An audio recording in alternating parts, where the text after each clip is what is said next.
My name is Caroline, and at 30 years old, my husband believed his daughter's lies and threw me out into the freezing night. 2 hours later, the police called. He walked into my room, then froze in shock, muttering that this could not be happening.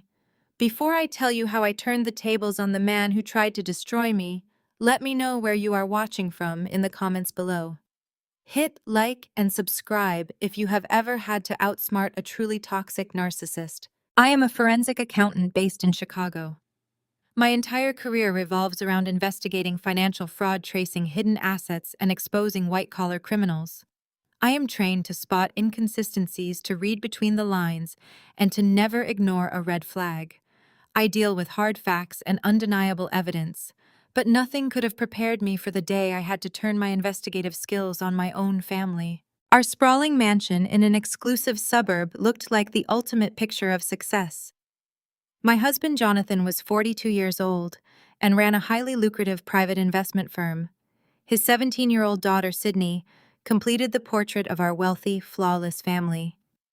But behind the heavy mahogany doors of our estate, a very different reality was unfolding. It was a freezing Tuesday afternoon when the first major crack in our marriage appeared.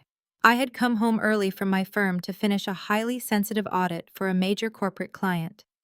I walked up the grand staircase and pushed open the door to my private home office, expecting the quiet sanctuary I had meticulously organized. Instead, my heart dropped into my stomach. The room was a disaster zone. The audit files I had neatly stacked on my mahogany desk were completely ruined. A large mug of scalding hot black coffee had been deliberately poured directly over the center of the paperwork. The dark liquid soaked through dozens of pages, blurring the ink and destroying the financial records. Standing right next to my desk, with her arms casually crossed over her chest, was Sydney. She wore an expression of pure, unadulterated malice. She did not look shocked or apologetic. She looked triumphant. I stood frozen in the doorway, trying to process the blatant destruction of my professional work. I asked her what she had done, keeping my voice as level as possible, despite the rage building in my chest. Sydney simply smirked and rolled her eyes. She kicked one of my fallen file folders with her expensive sneaker and let out a dramatic sigh. She told me to calm down and stop being so obsessed with my boring papers. Then she casually announced that her father had promised she could turn my home office into her new walk-in closet. She said my workspace was taking up prime real estate in the house and that my job was a joke anyway. The sheer audacity of her statement left me speechless. This was not the first time Sydney had acted out, but she had never crossed the line into destroying my career assets. Before I could even formulate a response, I heard the heavy thud of the front door closing downstairs. Jonathan had arrived home from his investment firm. I heard his heavy footsteps ascending the staircase. I stepped out into the hallway and called for him, demanding that he come see what his daughter had just done to my confidential client files. I fully expected him to be outraged. I expected him to discipline Sydney for destroying important legal documents. I expected him to be my partner. I could not have been more wrong. Jonathan walked into the office still wearing his tailored Italian suit. He looked at the mess, then at Sydney, who instantly dropped her smirk and feigned innocence. She immediately started playing the victim, whining that she had just come in to look for a pen and accidentally bumped the mug. It was a blatant lie, but Jonathan did not even question it. Instead, he turned his cold, hard gaze entirely on me. He did not ask if my work could be salvaged. He did not scold Sydney for being careless. He immediately began gaslighting me. He raised his voice and blamed me for leaving my office door unlocked in the first place. He told me that if these papers were truly that important, I should have secured them better. I stared at my husband in absolute disbelief. I reminded him I should not need a padlock to protect my work from a 17-year-old. Jonathan completely ignored my logic. He stepped closer to me, using his physical presence to try and intimidate me. He waved his hand dismissively at my ruined audit and sneered. He called my forensic accounting career a massive waste of time and referred to it as glorified paper pushing. He said it was an embarrassment that the wife of a wealthy hedge fund manager was still working a stressful corporate job. The words hit me like a physical blow. For years, Jonathan had claimed to be proud of my intelligence and my career, but now he was looking at me with absolute contempt. Then he dropped the real ultimatum. Jonathan ordered Sydney to leave the room. Once we were alone, he closed the door and lowered his voice to a dangerous whisper. He demanded I submit my resignation by the end of the week. He said that Sydney was acting out because she lacked a full-time mother figure at home, and that my constant working was destroying our family dynamic. He insisted that I needed to quit my job immediately, become a full-time housewife, and dedicate all my energy to serving Sydney and managing the household. He framed it as a sacrifice I needed to make to save our marriage, telling me that his investment fund made more than enough money to support us all. In the past, I might have cried or pleaded, but the forensic accountant inside me suddenly woke up. When you spend your life investigating financial fraud, you learn to recognize patterns of control and deception. A sudden, unprovoked demand for a spouse to quit their job is never about family bonding. It is the very first step in financial abuse. It is a calculated move to cut off a person's independent income and render them entirely dependent and trapped. I looked into Jonathan's cold eyes and saw a stranger. I realized that this sudden escalation was not about Sydney wanting a walk-in closet. It was about Jonathan needing me to lose my financial independence. I thought back to the past few months. I remembered how Jonathan had recently changed the passwords to our primary joint savings accounts, claiming it was a routine security update from his bank. I remembered how he had been receiving urgent phone calls late at night, and how he had become highly defensive whenever I casually asked about the performance of his hedge fund. The pieces of a very dark puzzle were beginning to fall into place, so I did what I do best. I remained perfectly calm. I kept my face entirely neutral and told him that I needed some time to think about his request. My lack of emotional reaction seemed to confuse him, but it satisfied him enough to end the conversation. He straightened his tie, told me to clean up the mess, and walked out of the room. I sat alone, staring at the brown stains spreading across the spreadsheets. I thought about the vows Jonathan and I had taken. He thought I would blindly follow his orders without question. He assumed his wealth would intimidate me into submission. He had completely forgotten my entire life was dedicated to exposing the lies of arrogant men who wrongly thought they were completely untouchable. I was not going to let him gaslight me into submission or strip away the career I had spent 10 grueling years building from nothing. As soon as the door clicked shut, my sadness completely evaporated, replaced by a sharp clinical focus. I was not going to be a victim in my home. I quickly salvaged what I could and immediately visited a security equipment retailer online. I needed to know exactly what was happening in this house when I was not around. I needed to know what Sydney and Jonathan were doing behind my back. I purchased a micro camera disguised as an air purifier. I paid for overnight shipping using a secret credit card. I knew that his demand for me to quit my job was a desperate attempt to isolate me. I knew that Sydney's malice was being encouraged by her father. And I knew with absolute certainty that I was about to uncover secrets that would destroy the polished, wealthy facade of this family forever. The trap was set, and I was ready to play their game. The micro camera I had installed in the air purifier hummed silently in the background of my home office, capturing every movement. For an entire week following Jonathan's demand that I quit my job, his behavior had shifted dramatically. The aggressive tyrant who had ordered me to become a full-time housewife had vanished, replaced by a sickeningly charming and affectionate husband. As a forensic accountant, I recognized this cycle immediately. When a fraudster realizes intimidation might trigger an investigation, they quickly pivot to charm offensive, attempting to lull their target back into a false sense of security. I played along perfectly. I smiled, I cooked dinner, and I pretended the destruction of my audit files had simply been an unfortunate accident. But my guard was higher than ever. This terrifying facade culminated on a Saturday evening at the annual Chicago Financial Elite Charity Gala. It was the premier event of the season, a gathering where the city's wealthiest hedge fund managers, real estate tycoons, and corporate lawyers converged to flaunt their success under the guise of philanthropy.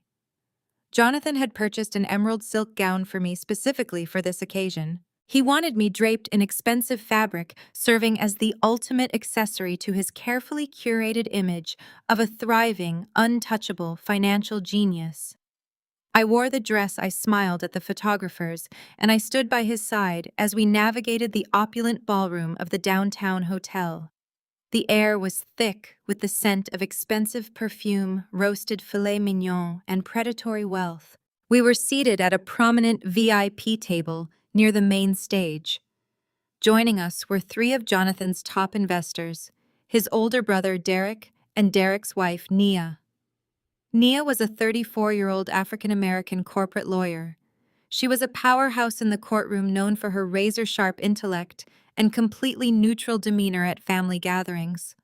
She rarely engaged in the petty dramas Sydney loved to orchestrate and usually maintained a polite professional distance from Jonathan's arrogance. Tonight, she looked stunning in a tailored midnight blue evening gown, quietly sipping her sparkling water while the men boasted about their quarterly returns. The dinner service was in full swing when the trap was finally sprung. The waiters had just cleared the main courses, and the conversation at our table had lulled into a comfortable silence. Jonathan leaned back in his chair, swirling his scotch. He placed his hand over mine on the white linen tablecloth, giving it a firm, possessive squeeze. He looked around the table, ensuring that his investors and his brother were paying full attention. Then he reached inside the breast pocket of his tuxedo jacket and pulled out a sleek black leather folder. He placed it directly in front of me, perfectly centered next to my dessert fork. He smiled a warm, practiced smile that did not reach his cold eyes.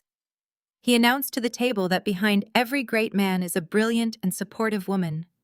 He praised my intelligence and claimed that my unwavering faith in his vision was the foundation of his success. The investors chuckled and raised their glasses in agreement. Then Jonathan opened the leather folder. Inside was a dense, highly technical financial document. I recognized the formatting immediately. It was a commercial loan guarantor agreement. He slid a heavy gold pen across the table until it touched my fingers. Jonathan kept his voice loud enough for the entire table to hear. He explained that his hedge fund was on the verge of a massive, highly lucrative expansion. He claimed he had secured a revolutionary investment opportunity, but needed to leverage a $3 million line of credit to finalize the deal. He said that because we were partners in everything, he wanted my signature on the guarantor line. He framed it not as a legal obligation, but as a romantic gesture of ultimate trust. He was cornering me. If I signed, I would be personally liable for $3 million of commercial debt. If I refused, I would humiliate him in front of his most important clients, and his brother, effectively declaring to the elite financial community that I did not trust my own husband's business acumen. My heart hammered against my ribs. I stared at the signature line. The legal jargon swam before my eyes. I knew from my professional experience that spouses were often used as unwitting human shields in corporate financial disasters. I looked up at Jonathan. His smile remained fixed, but his eyes were hard, warning me not to embarrass him. The investors were watching me with polite expectation. Derek nodded encouragingly, telling me that Jonathan's expansion was going to make them all very rich. I felt the suffocating weight of public pressure closing in around my throat. I opened my mouth, trying to formulate an excuse to delay the signing, to say I needed to read the terms first, but Jonathan interrupted. He chuckled and told the table that his wife, the forensic accountant, was always too cautious, but that tonight was about leaping into their wealthy future together. He pushed the gold pen closer to my hand. My fingers hovered over the heavy metal barrel. I was trapped in a perfectly executed ambush. Suddenly, a sharp shatter of breaking crystal echoed across our table. I jumped back as a full glass of dark red wine tipped over violently, sending a tidal wave of crimson liquid crashing directly across the white tablecloth and straight into Jonathan's lap.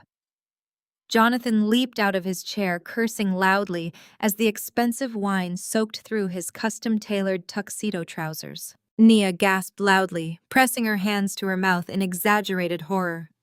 She apologized profusely, claiming her heel had caught on the leg of her chair, causing her to completely lose her balance and knock the glass over. She grabbed a handful of cloth napkins and began frantically dabbing at the spilled wine, effectively shoving the leather folder and the $3 million loan document out of harm's way. The investors scrambled to move their own chairs back from the spreading red puddle. Before Jonathan could recover from the shock and rage of his ruined suit, Nia grabbed my wrist with a grip like a steel vice. She announced loudly that some of the wine had splashed onto the hem of my emerald gown and insisted that she needed to help me treat the stain immediately before it set into the silk. She did not wait for my response or Jonathan's permission. She practically hauled me away from the chaotic table and marched me swiftly across the crowded ballroom toward the women's restroom. We entered the opulent marble-lined restroom. It was completely empty. Nia dragged me all the way to the furthest corner near the large gilded mirrors. She checked beneath all the stall doors to ensure we were entirely alone. Then she walked over to the main entrance and firmly locked the heavy brass deadbolt, shutting us off from the rest of the gala. The moment the lock clicked, Nia's clumsy, apologetic demeanor instantly vanished. Her posture straightened, and her eyes locked onto mine with a terrifying razor-sharp intensity. There was no trace of the quiet, neutral sister-in-law I had known for years. Standing before me was a ruthless corporate attorney who had just executed a calculated tactical maneuver. She stepped close to me, invading my personal space. She told me to listen to her very carefully and not to say a single word.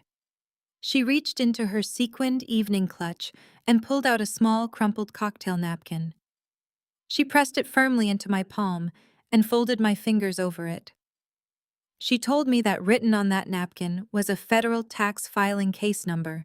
Nia kept her voice at a harsh whisper. She revealed that last month Derek had asked her to review some joint tax documents related to a small commercial property he co-owned with Jonathan. As a corporate lawyer, she had access to extensive financial databases. While verifying Jonathan's corporate tax ID, she had quietly pulled the recent filings for his private hedge fund just to ensure Derek's liability was protected. What she found had chilled her to the bone. Nia looked me dead in the eye and delivered a warning that shattered my reality. She said that the numbers Jonathan was reporting to his investors were completely fabricated. According to the official tax documents submitted to the federal government, his hedge fund had been hemorrhaging money for the past 3 years. He was reporting massive, catastrophic losses across his entire portfolio. I stared at her, feeling the blood drain from my face. I shook my head, whispering that it was impossible. I told her that Jonathan had just bought Sydney a brand new luxury car in cash last week. I mentioned the designer clothes, the private club memberships, and the lavish lifestyle he maintained without batting an eye. If his fund was hemorrhaging millions, where was all this money coming from? Nia's expression turned grim. She told me that was exactly the problem. She said that the exorbitant amount of cash Jonathan was bleeding to maintain Sydney's spoiled lifestyle and his own facade of wealth did not match the failing performance of his firm. She warned me that men who spend millions while their companies fail are not investing. They are stealing. She pointed a manicured finger at my chest and told me that the $3 million loan document waiting on that table was not for a business expansion. It was a desperate attempt to inject fresh cash into a dying entity to cover his tracks. She warned me that if I picked up that gold pen and signed my name on the guarantor line, I would be legally tethered to a sinking ship.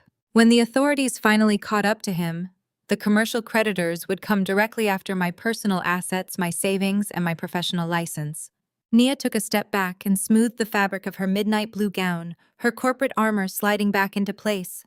She told me to go back out there to smile at the investors and to tell Jonathan I had a migraine and needed to go home. She explicitly instructed me to play the role of the devoted wife until I could use the case number on the napkin to verify her claims. She unlocked the restroom door, giving me one final piercing look. She whispered that family loyalty ends where federal prison begins.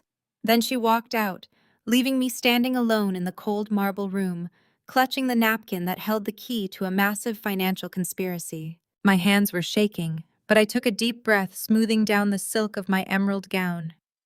I splashed cold water on my wrists, staring at my reflection. Nia gave me the starting point, but the rest was up to me. I walked back into the ballroom, navigating through the sea of wealthy socialites. When I reached our table, I placed my hand on Jonathan's shoulder and leaned down. I kept my voice soft and apologetic, telling him that I was experiencing a blinding migraine and needed to go home immediately. Jonathan was still furious about his wine-soaked tuxedo and the ruined $3 million loan document.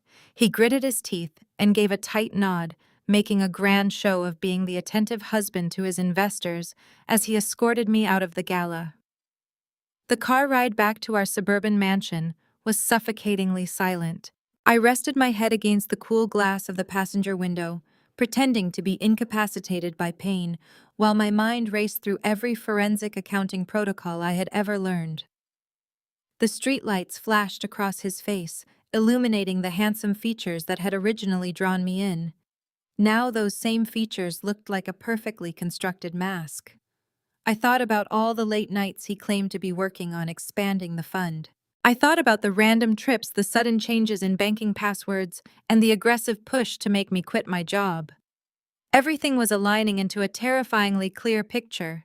He was building a wall around me to ensure I could not fight back when his house of cards eventually collapsed.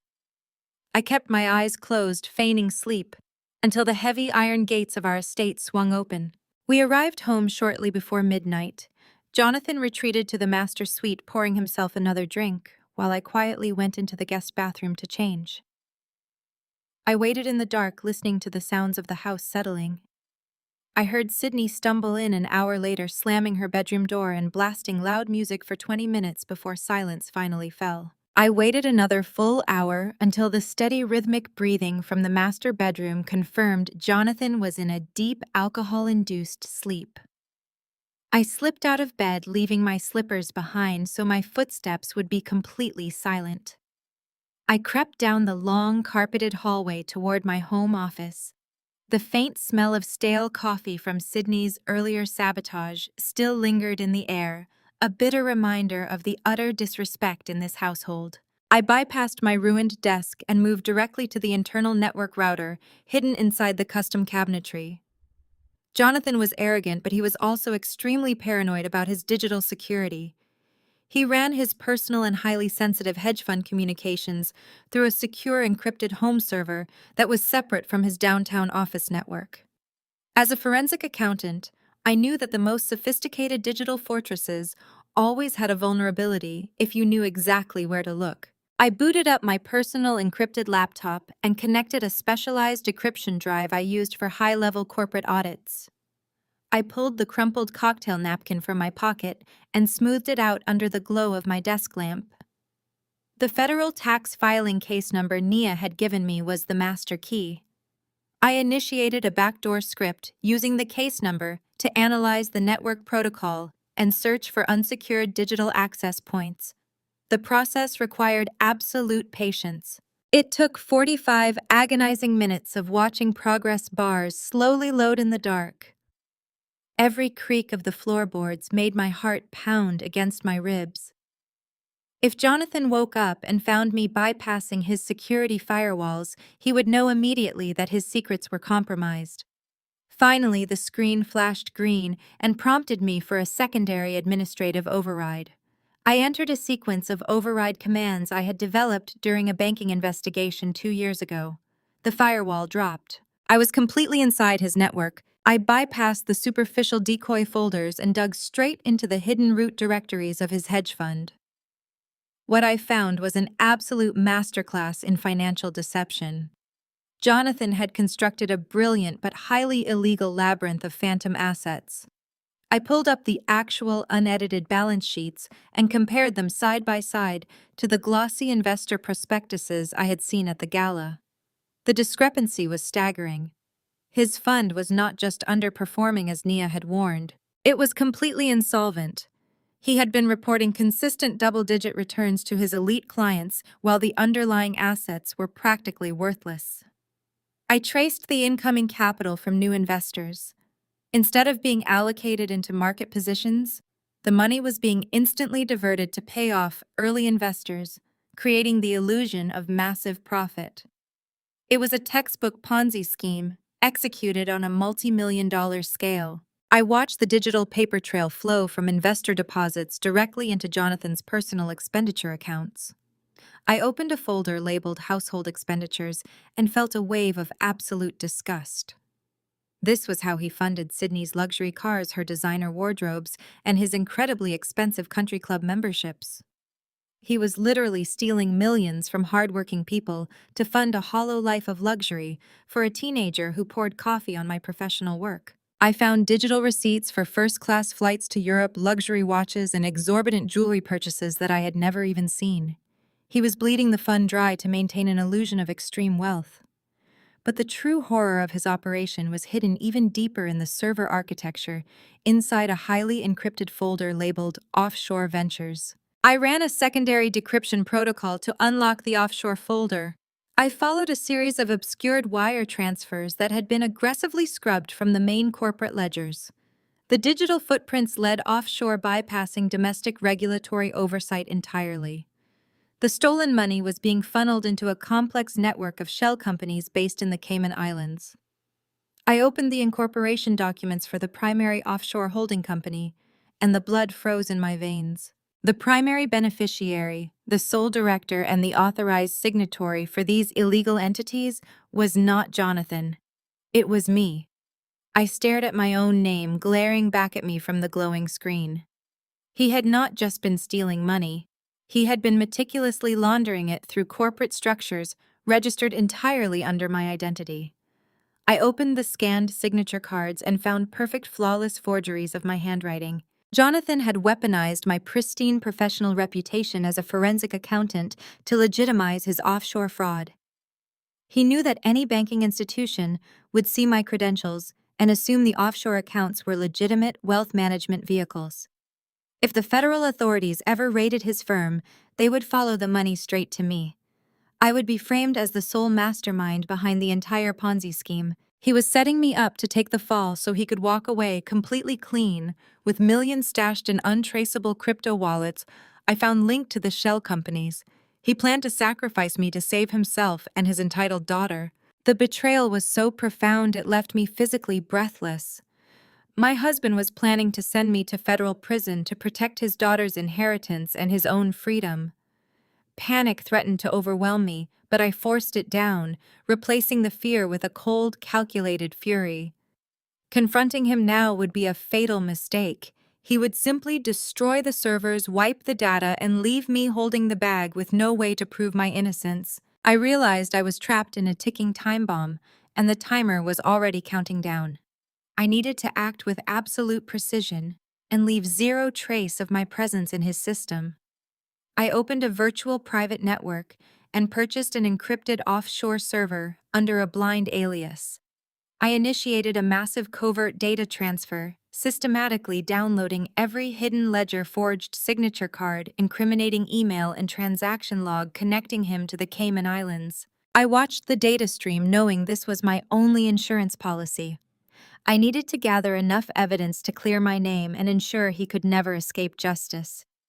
I set up automated scripts to scrub my access logs, ensuring he would never know I had breached his fortress. I sat in the glowing office silently downloading the weapon that would save my life and destroy his.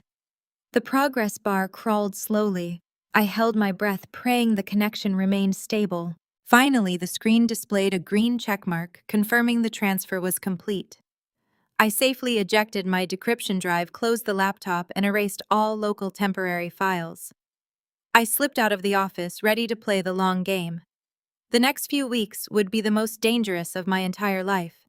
Every single smile would hide the fact that his empire was about to burn. Thanksgiving arrived, wrapping the Chicago estate in the aroma of roasted turkey and the suffocating presence of Jonathan's extended family.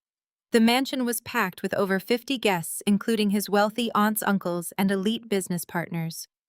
I spent the afternoon playing the perfect hostess.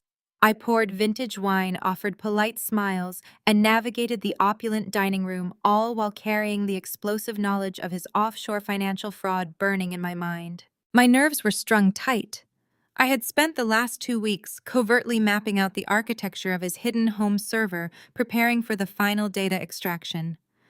I just needed the perfect distraction to initiate the massive download without him noticing the sudden network bandwidth spike.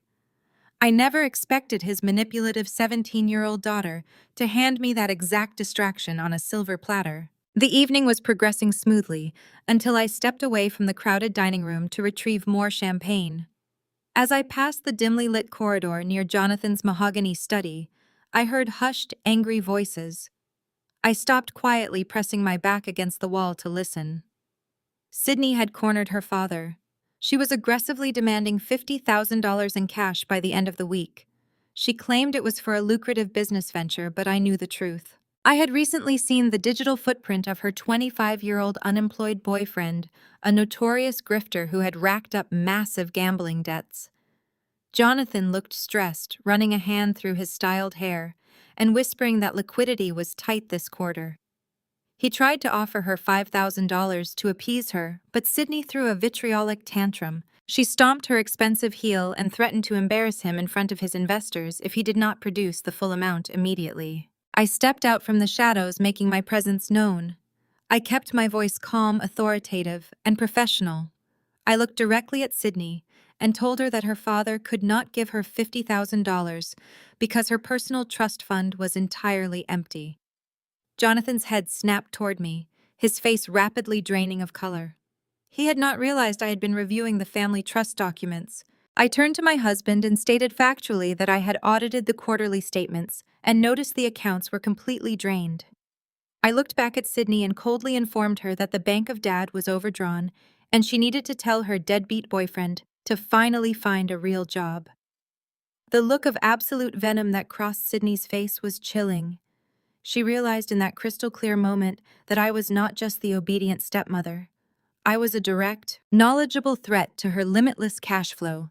She glared at me with pure hatred, breathing heavily, before storming out of the study and marching down the long hallway. I turned to follow her, intending to return to the dining room and resume my duties as hostess. As I entered the grand corridor lined with antique crystal wine cabinets, Sydney suddenly stopped dead in her tracks. The hallway was empty, but the loud sounds of the family gathering echoed clearly from the adjacent dining room. She turned to face me. Her eyes were wild, calculating, and dangerously unhinged. She did not say a single word. Instead, she took 2 steps back and deliberately threw her entire body weight against the glass display cabinet. The sound of shattering crystal was deafening. Antique wine glasses, heavy decanters, and thick glass shelves crashed to the hardwood floor, sending razor-sharp shards flying in every conceivable direction. I stood frozen in pure shock. Before I could process the destruction, Sydney reached down and picked up a large, jagged piece of broken glass. Without hesitation, she dragged the sharp edge directly across her own forearm, slicing a deep, bleeding gash into her skin. Then she opened her mouth and unleashed a blood-curdling scream that tore through the mansion. The lively dining room fell dead silent. Within seconds, dozens of family members poured into the hallway, their faces pale with shock. Jonathan pushed his way aggressively to the front of the crowd, his eyes wide with panic. Sydney collapsed to the floor, clutching her bleeding arm and sobbing uncontrollably, putting on the performance of a lifetime. She pointed a trembling, blood-stained finger directly at my chest. She wailed that I had violently shoved her into the glass cabinet because we were having a screaming fight over money. She cried out that I had called her a spoiled, worthless brat and pushed her just to hurt her. Loud gasps of horror rippled through the large crowd of relatives. I opened my mouth to defend myself, to state clearly that she had staged the terrifying ordeal, but I never got the chance to speak. Jonathan did not wait for an explanation. He did not ask what happened or demand to check the indoor security cameras. He closed the distance between us in 2 long strides and struck me incredibly hard across the face. The sharp, violent crack of his heavy hand against my cheek echoed loudly through the silent hallway. My head snapped violently to the side and the metallic warm taste of blood instantly filled my mouth. I stumbled backward, clutching my stinging cheek. Jonathan stood over me, his chest heaving, his face contorted with pure, unbridled rage. He screamed that I was an absolute monster for attacking a defenseless child. He yelled at the top of his lungs that he should have never brought a psychotic, career-obsessed woman into his home. The public humiliation was swift and utterly merciless. In front of 40 stunned guests, he reached forcefully into my coat pocket and ripped my car keys directly from my hands.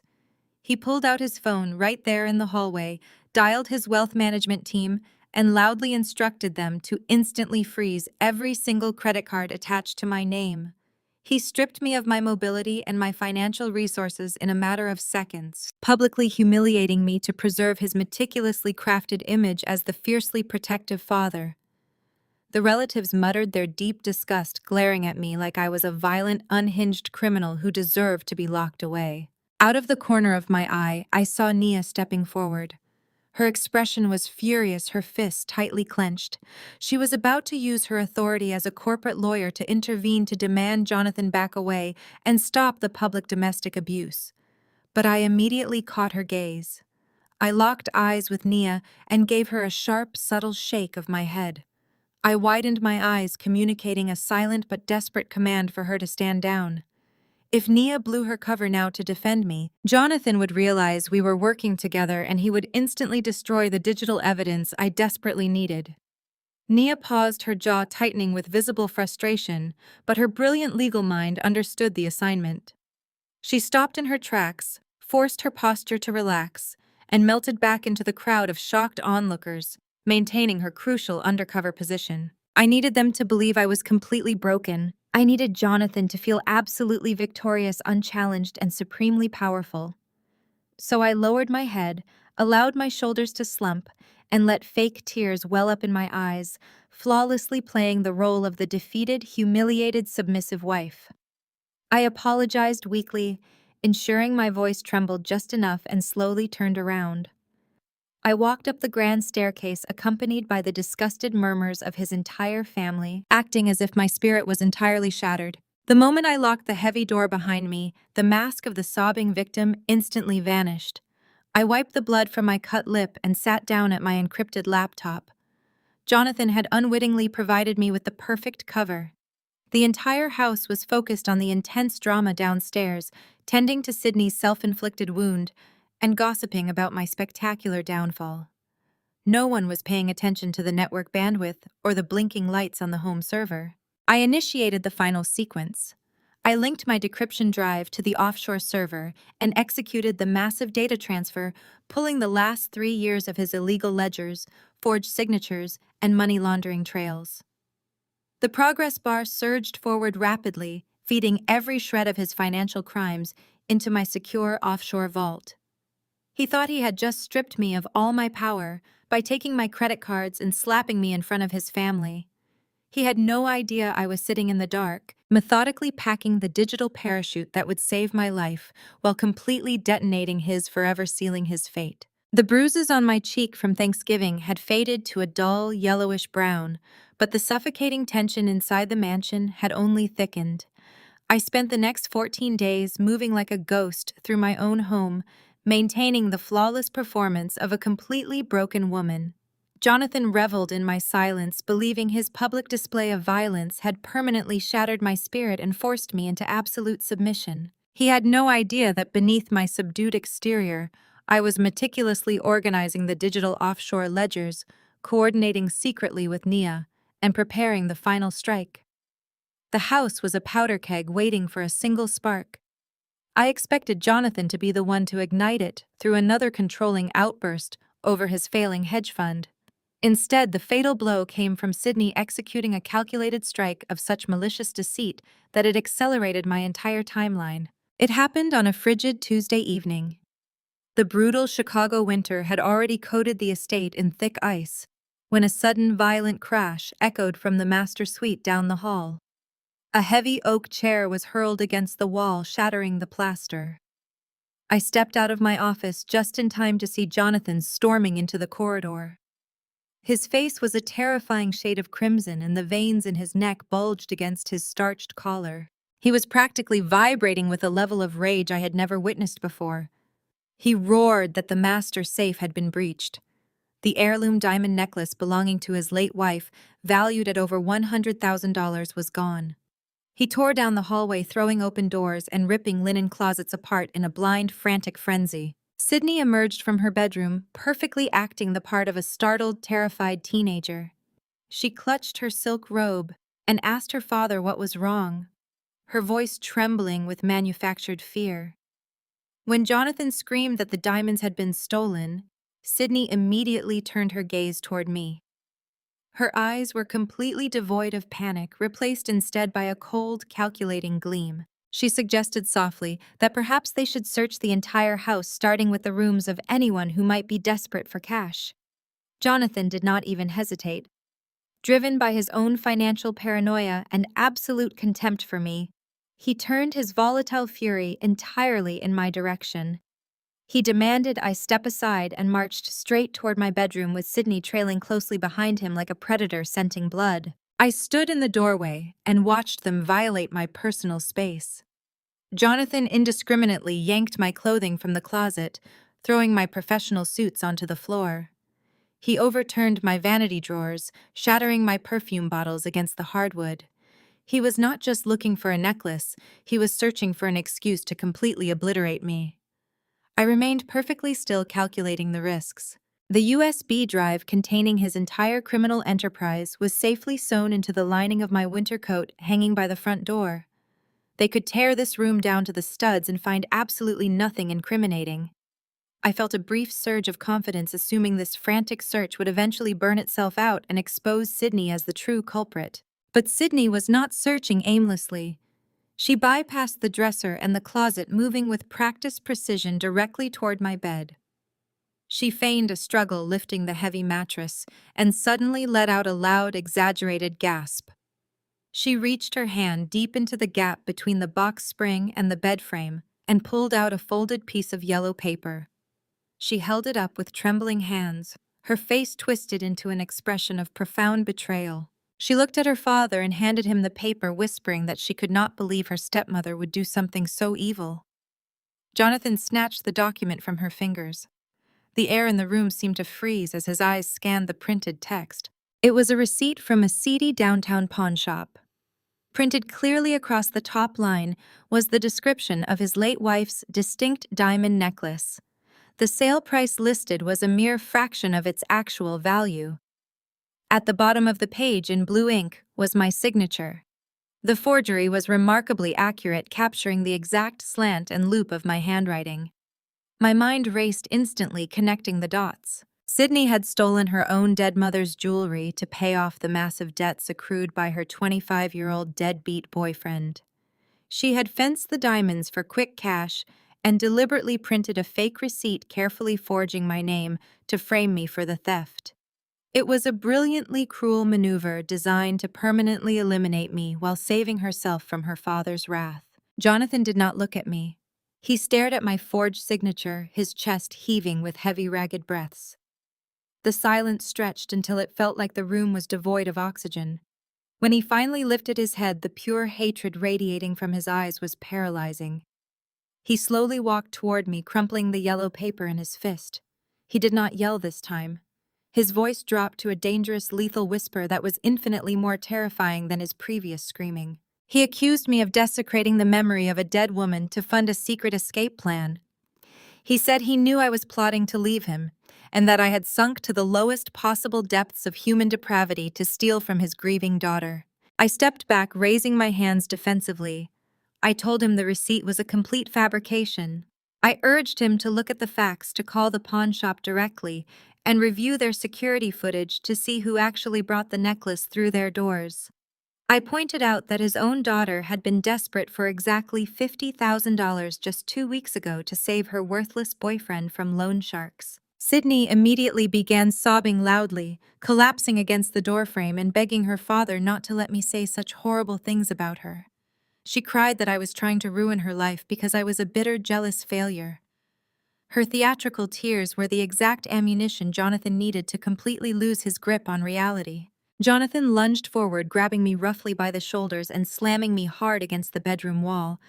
The impact knocked the wind out of my lungs. He leaned in so close I could smell the expensive scotch on his breath. He told me that my forensic accounting career was a joke, that I was a pathetic thief, and that he was going to destroy me so thoroughly I would never recover. He vowed to press maximum criminal charges for grand larceny and use his high-priced corporate lawyers to ensure I served a lengthy prison sentence. He whispered that a simple divorce was no longer an option. He wanted me completely annihilated, erased from society, and left to rot in a federal cell while he took everything I had ever owned. The emotional abuse reached an absolute zenith. He mocked my intelligence, laughing at how easily he had trapped me. He listed every single one of my perceived flaws, attacking my character, my worth, and my dignity. Sydney watched the entire psychological dismantling from the hallway, a satisfied smirk finally breaking through her fake tears. She had successfully orchestrated my total destruction to protect her limitless cash flow. Jonathan tightened his grip on my shoulders, his fingers digging painfully into my collarbone. He commanded me to look at him to recognize the absolute power he held over my future. He promised that by tomorrow morning, my reputation would be entirely shredded, and the police would be dragging me out of this mansion in handcuffs. The terror he sought to inspire washed over me, but it was completely manufactured on my part. Inside my mind, my analytical training took complete control, observing his erratic behavior and logging it as evidence of a guilty man unraveling. He thought he was closing the trap around a helpless victim, when in reality he was just reinforcing the bars of his own inescapable cage. I deliberately dropped my gaze to the floor, forcing my shoulders to tremble, as if his cruel words had finally broken my spirit beyond repair. I whispered a breathless apology, knowing that any attempt to argue further would only deprive him of the power trip he desperately needed to feel secure. This submission was ultimate deception. Jonathan scoffed in disgust, shoving me away with such intense force that I stumbled and fell onto the ruined pile of my professional wardrobe. He stood above me, adjusting his cuffs with arrogant finality. He declared that I was a parasite, draining his family resources and poisoning his home. His voice grew dangerously calm as he announced his final verdict. He said I was no longer welcome under his roof. Jonathan's verdict hung in the chilled air of the bedroom, suffocating and absolute. He did not give me a single moment to process his cruel words or attempt to gather any of my personal belongings. His hands shot out with terrifying speed, grabbing the delicate silk collar of my thin pajamas with a brutal, twisting grip. The fabric tightened uncomfortably against my throat, cutting off my air supply and sending a jolt of alarm through my system. He yanked me forward, stripping away any remaining illusion of safety I had left in this toxic marriage. I stumbled heavily, my bare feet struggling to find any traction on the polished hardwood floor. He dragged me out of the ruined master suite and into the grand hallway, pulling me along like an unwanted piece of luggage. The physical violence of his movement was shocking, but my mind remained entirely analytical, suppressing the urge to panic. I focused on slowing my breathing and committing every single detail of this assault to memory. Sydney trailed closely behind us, her footsteps light and eager against the carpet. She watched her father physically abuse me with an expression of pure, unadulterated glee. We reached the top of the grand, sweeping staircase, and Jonathan did not slow his aggressive pace. He hauled me down the long steps, my knees banging painfully against the hardwood with every erratic jerk of his arm. I did not scream or fight back. Any physical resistance would only feed his dangerous adrenaline, and I needed to survive this night with my mental faculties fully intact. The massive mansion was completely silent, except for my ragged breathing and his heavy, angry footsteps echoing off the high ceilings. We crossed the expansive marble foyer, moving directly toward the massive custom oak front doors. The ambient heat of the house felt suffocatingly oppressive, knowing exactly what waited on the other side of that threshold. Outside, a brutal Chicago blizzard was raging with terrifying ferocity, burying the wealthy suburb under a thick blanket of ice and white powder.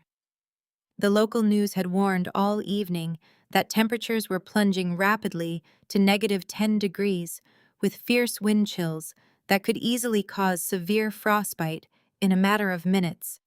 Jonathan reached out with his free hand and tore open the heavy front door. The sheer force of the Arctic wind instantly blasted into the grand foyer, knocking the breath straight out of my lungs.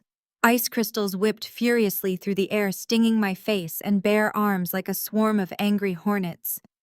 He did not hesitate for a single second. With one final violent shove, he threw my body directly into the raging storm. I tumbled uncontrollably down the 3 stone steps of the front porch, crashing hard into a thick, frozen snowbank. The wet snow instantly soaked through my thin silk pajamas, sending an agonizing shock of pure cold deep into my bones. I gasped for air, the frigid wind burning my throat and lungs with every desperate intake of breath. A second later, something heavy struck my shoulder and fell into the snow beside me. It was my everyday purse. He had emptied it completely deliberately, stripping me of my credit card's cash and identification before tossing the useless leather shell at my feet like a piece of discarded garbage. I pushed myself up onto my knees, my bare hands sinking deep into the freezing white powder. My muscles were already beginning to lock up from the extreme drop in temperature, but I refused to let him see me shiver or break down. I looked back at the entrance of the house, bracing myself against the howling wind. Jonathan stood perfectly framed in the warm, golden light of the grand foyer, looking down at me like an emperor banishing a worthless peasant from his kingdom. Sydney stood safely tucked beneath his arm, protected from the freezing wind, wrapping her expensive cashmere robe tightly around her shoulders. Her malicious smirk was illuminated brightly by the crystal chandelier hanging above them. Jonathan pointed a steady, accusing finger at me, raising his voice to a loud, booming register to be heard over the raging blizzard. He declared that I was a disgusting criminal who had stolen from his dead wife and that he was making absolutely sure I paid the ultimate price for my betrayal. He boasted proudly that he had already contacted his high-powered corporate legal team and that the local police would be arriving at my location by early morning to arrest me for grand larceny. He swore that he would personally ensure the judge handed down the maximum possible sentence, using all his wealth and influence to destroy my forensic accounting career permanently. He leaned forward, his face twisted in a mask of pure, triumphant cruelty. He promised that I would rot in a federal prison cell for the rest of my natural life while he took absolutely everything I had ever worked for. He said I was a complete and utter failure who deserved to freeze alone in the dark. Then, without another word or an ounce of hesitation, he stepped back and slammed the heavy oak door shut. The booming sound of the thick wood closing echoed loudly over the storm, followed immediately by the heavy metallic click of the deadbolt sliding firmly into place. I was entirely locked out, trapped in a lethal winter storm with no winter jacket, no shoes, and no phone to call for help. Most people would have panicked instantly. Most people would have desperately pounded their freezing fists against the frozen wood, begging to be let back inside, crying for mercy or forgiveness from the monster who threw them out. I did absolutely none of those things. I stood up slowly and deliberately, brushing the thick, wet snow off my freezing legs and arms. I did not shed a single tear. Instead, a profound sense of absolute liberation washed over my shivering body, temporarily overriding the biting cold. The hardest, most dangerous part of my undercover operation was officially over. I no longer had to sleep next to a ruthless financial criminal. I no longer had to force myself to smile at a spoiled, manipulative teenager who stole from her own family. I no longer had to pretend to be the oblivious, dutiful wife while secretly gathering evidence of his massive fraud. I turned my back on the multi-million-dollar mansion and began walking barefoot down the long, icy driveway. The sharp stones and jagged patches of ice hidden beneath the snow cut painfully into the soles of my feet, but the physical pain felt entirely secondary to my laser-sharp focus. I simply kept moving forward step by agonizing step, putting physical and emotional distance between myself and the house of lies. The wind howled furiously around me, trying to push me back, but I leaned into the storm, driven by the absolute certainty of my impending justice. I knew that every agonizing step I took away from that mansion was leading me directly toward his ultimate destruction and total financial ruin. I reached the massive wrought iron security gates at the end of the property, just as the freezing wind threatened to numb my limbs entirely and shut down my body completely. I stepped into the dark shadows of the snow-covered evergreen trees, lining the street, completely hiding myself from any passing neighborhood patrols. Less than 30 seconds later, a massive black bulletproof SUV glided silently around the corner. Its headlights were completely switched off to avoid drawing any unwanted attention in the quiet, wealthy suburb. The heavy vehicle pulled to a smooth, controlled stop right beside the curb where I was waiting in the freezing darkness. The tinted rear passenger door swung open immediately, revealing the incredibly warm leather interior. Sitting inside was Nia. She reached out quickly and pulled me swiftly into the heated cabin, slamming the door shut against the raging storm. Before I could even buckle my seatbelt, she was already wrapping a massive, thick fleece winter coat tightly around my violently shivering shoulders. She handed me a steaming thermal cup of hot black coffee, her face breaking into a wide, triumphant smile that radiated pure relief and fierce determination. I took a long, greedy sip, letting the intense, comforting warmth spread rapidly through my freezing chest as the SUV accelerated smoothly away from the neighborhood, leaving the estate far behind us in the rearview mirror. Nia looked at me, her dark eyes gleaming brightly with the thrill of impending victory. She did not ask if I was okay, because she knew exactly how strong I was and what I had endured to get here. Instead, she stated clearly that the financial trap was set. Every encrypted file I sent her was fully authenticated by federal authorities. Jonathan thought he had discarded a victim. He had actually unleashed his absolute and total destruction. The heavy oak door clicked shut, sealing the Arctic blizzard outside. Inside the foyer, the temperature was a perfect 72 degrees. Jonathan adjusted his cuffs and let out a slow breath of profound satisfaction. He walked toward the formal living room where a massive fireplace crackled with a roaring fire. Sydney was already there, lounging on the plush velvet sofa. She had discarded her cashmere robe and was pouring 2 generous glasses of vintage champagne. She handed a crystal flute to her father, a malicious smile spreading across her face. They clinked their glasses together in a victorious toast. The annoying obstacle was finally permanently removed from their lives. Jonathan took a sip of champagne, savoring the crisp taste of absolute control. He walked to the windows and peered into the raging whiteout conditions. He could not see anything through the thick snow, but he knew she was out there freezing alone and completely powerless. He turned back to his daughter, feeling a surge of dark pride. Her plan with the forged pawnshop receipt had been a stroke of absolute genius. It gave him the exact leverage needed to execute the final phase of his master strategy. He sat in his leather armchair and began outlining the beautiful simplicity of what would happen next. By tomorrow morning, he would file for an expedited at-fault divorce, citing grand larceny and profound emotional distress. The forged receipt was undeniable physical proof she had stolen a priceless family heirloom from her stepdaughter. No judge would award her a single penny in alimony or asset division. She would be left entirely destitute, stripped of her professional dignity and financial security. But the brilliance of his plan went much deeper than a simple divorce. Jonathan took another sip of champagne, his mind racing with the intricate details of his offshore financial labyrinth. His hedge fund was currently bleeding millions of dollars a week. Angry investors were already asking difficult questions, demanding audits, and threatening to pull their capital.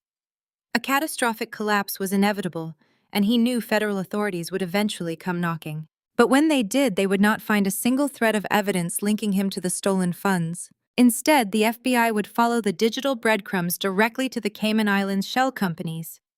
They would find the incorporation documents, the wire transfers, and the offshore bank accounts all legally registered under his wife's name.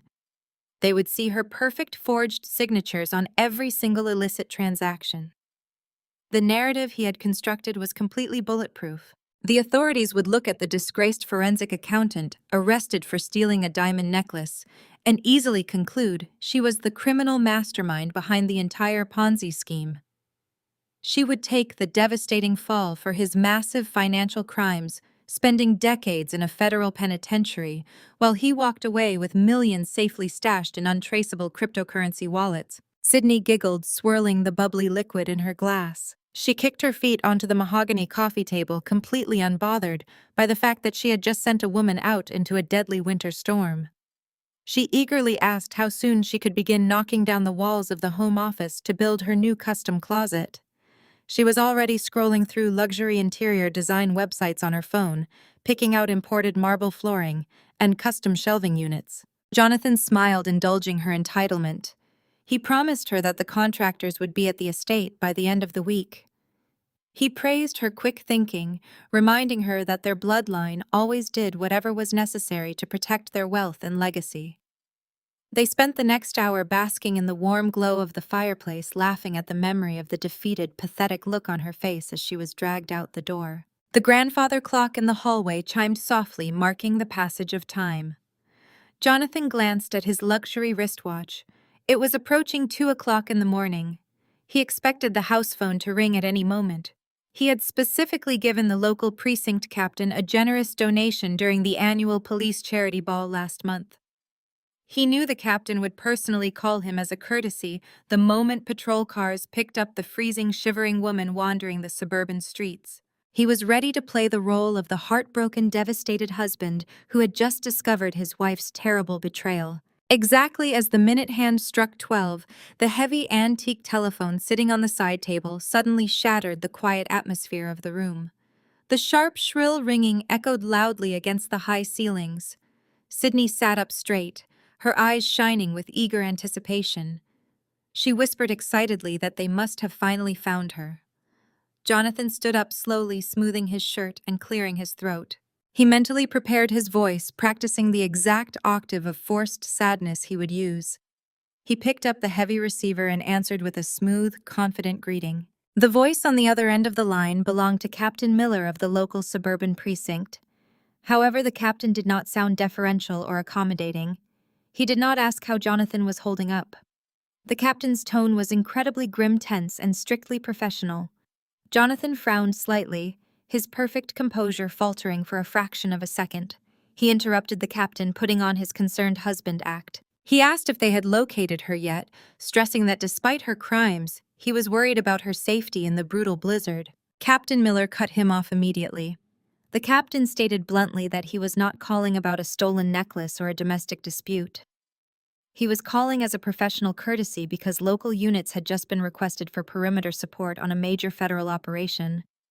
Jonathan felt the muscles in his neck suddenly go completely rigid. The warm, comfortable atmosphere of the living room vanished, replaced by an icy chill that seemed to radiate from the telephone receiver directly into his bones. He gripped the heavy plastic handset, asking the captain to clarify what he meant by a federal operation. Captain Miller delivered the message that would permanently destroy Jonathan's entire existence. The captain informed him that 24 armed Federal Bureau of Investigation agents, accompanied by a specialized financial crimes task force, were currently using a battering ram to breach the reinforced glass doors of his hedge fund headquarters in downtown Chicago. They had arrived with the sweeping federal warrant authorizing the immediate seizure of all corporate servers, physical ledgers, client files, and trading floor hard drives. Jonathan stopped breathing. The air in his lungs turned to solid lead. He demanded to know what the warrant was, for his voice suddenly sounding thin and reedy. The captain read the listed charges directly from the dispatch report. Wire fraud, corporate embezzlement, aggravated identity theft, and massive international money laundering. The words hung in the air, heavy and lethal. The captain added one final terrifying detail before hanging up. He warned Jonathan that a secondary federal team was currently en route to the suburban estate to execute a residential search warrant and secure his immediate physical arrest. The line went dead, leaving nothing but a hollow, monotonous dial tone. The crystal champagne flute slipped from Jonathan's paralyzed fingers. It hit the stone hearth and shattered into 100 glittering pieces, sending expensive vintage wine splashing across the Persian rug. Sydney jumped up from the sofa, her careless laughter instantly vanishing. She stared at her father in profound alarm, asking him repeatedly what was wrong, who was on the phone, and why he looked like he had just seen a ghost. Jonathan could not answer her. He could not form a single coherent word. The reality of the situation hit him with the devastating force of a runaway freight train. Federal authorities did not execute midnight tactical raids on major financial institutions based on rumors. They only deployed battering rams and cyber task forces when they possessed absolute, undeniable, concrete proof of a crime. But that was impossible. His entire illegal operation was protected by military-grade encryption firewalls. The only evidence that could trigger a raid of this magnitude was the raw, unedited transaction data stored on his isolated, heavily guarded home network server. He had personally designed the security architecture to be completely impenetrable from the outside. No federal cyber team could have hacked through his defenses without triggering dozens of automated alarm protocols on his personal devices. The devastating realization struck Jonathan with a physical force that nearly dropped him to his knees, right there in the formal living room. The pristine security walls of his digital empire had not been hacked by an anonymous government agency or compromised by a random cybersecurity failure. The only conceivable way the federal authorities had obtained the decrypted offshore ledgers, the forged signature cards, and the hidden expenditure accounts was if someone operating on the inside had systematically downloaded his criminal enterprise and hand-delivered it directly to them. The phantom presence in his network was not a nameless threat. It was the woman he had just thrown into a deadly blizzard. A cold, paralyzing sweat broke out across Jonathan's forehead, instantly soaking the collar of his expensive dress shirt. His heart hammered violently against his rib cage, pumping pure adrenaline and sheer terror through his veins. The timeline was rapidly collapsing around him. Captain Miller had explicitly stated that a secondary tactical team was already en route to the suburban estate to secure his immediate physical arrest. He had mere minutes, perhaps even seconds, before armed federal agents surrounded the perimeter of the mansion and kicked down the heavy oak front doors. Sydney was still standing by the stone hearth, screaming his name, demanding to know what was happening and why he looked like he was about to have a heart attack. He completely ignored his frantic daughter. His survival instincts kicked into overdrive, instantly overriding any parental concern. He desperately needed to salvage his master plan. If he could just get to Caroline's home office, he could use his administrative network override to plant a massive cache of fabricated financial documents directly onto her local hard drive. He could scatter fake emails and manipulated banking tokens across her desktop, creating a digital trail that would solidify her as the sole architect of the Ponzi scheme before the authorities stormed the house. He shoved past Sydney, knocking her shoulder roughly as he bolted out of the formal living room. He sprinted across the expansive marble foyer, his expensive leather shoes slipping wildly on the polished stone floor. He scrambled up the grand sweeping staircase, taking the steps two at a time, his breath tearing through his throat in ragged, desperate gasps. He bounded down the long carpeted hallway toward the isolated wing that housed her workspace. His mind raced frantically, calculating the exact sequence of keystrokes he would need to execute the frame-up. He reached the heavy wooden door of her office. His hands were shaking so violently he could barely grip the brass handle. He twisted the knob fiercely, but his desperate momentum carried him forward, causing him to kick the door open with a loud, forceful bang. Jonathan burst into the room, entirely ready to execute his desperate digital sabotage. But he stopped dead in his tracks, freezing in a state of absolute, incomprehensible horror. The breath was completely sucked out of his lungs, leaving him gasping in the doorway. The room was dark, save for the ambient moonlight reflecting off the snow outside, illuminating a space that had been surgically stripped of its entire existence. It was a complete, terrifying void. Every single piece of technology was gone. The dual monitors that usually sat on the mahogany desk had vanished without a trace. The heavy computer tower was missing from its custom-built cabinet beneath the workspace.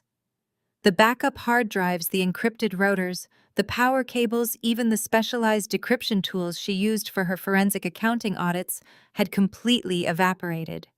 There was absolutely no trace of digital life left in the room. Furthermore, every physical document, every client file, every notepad and stray pen had been meticulously cleared away.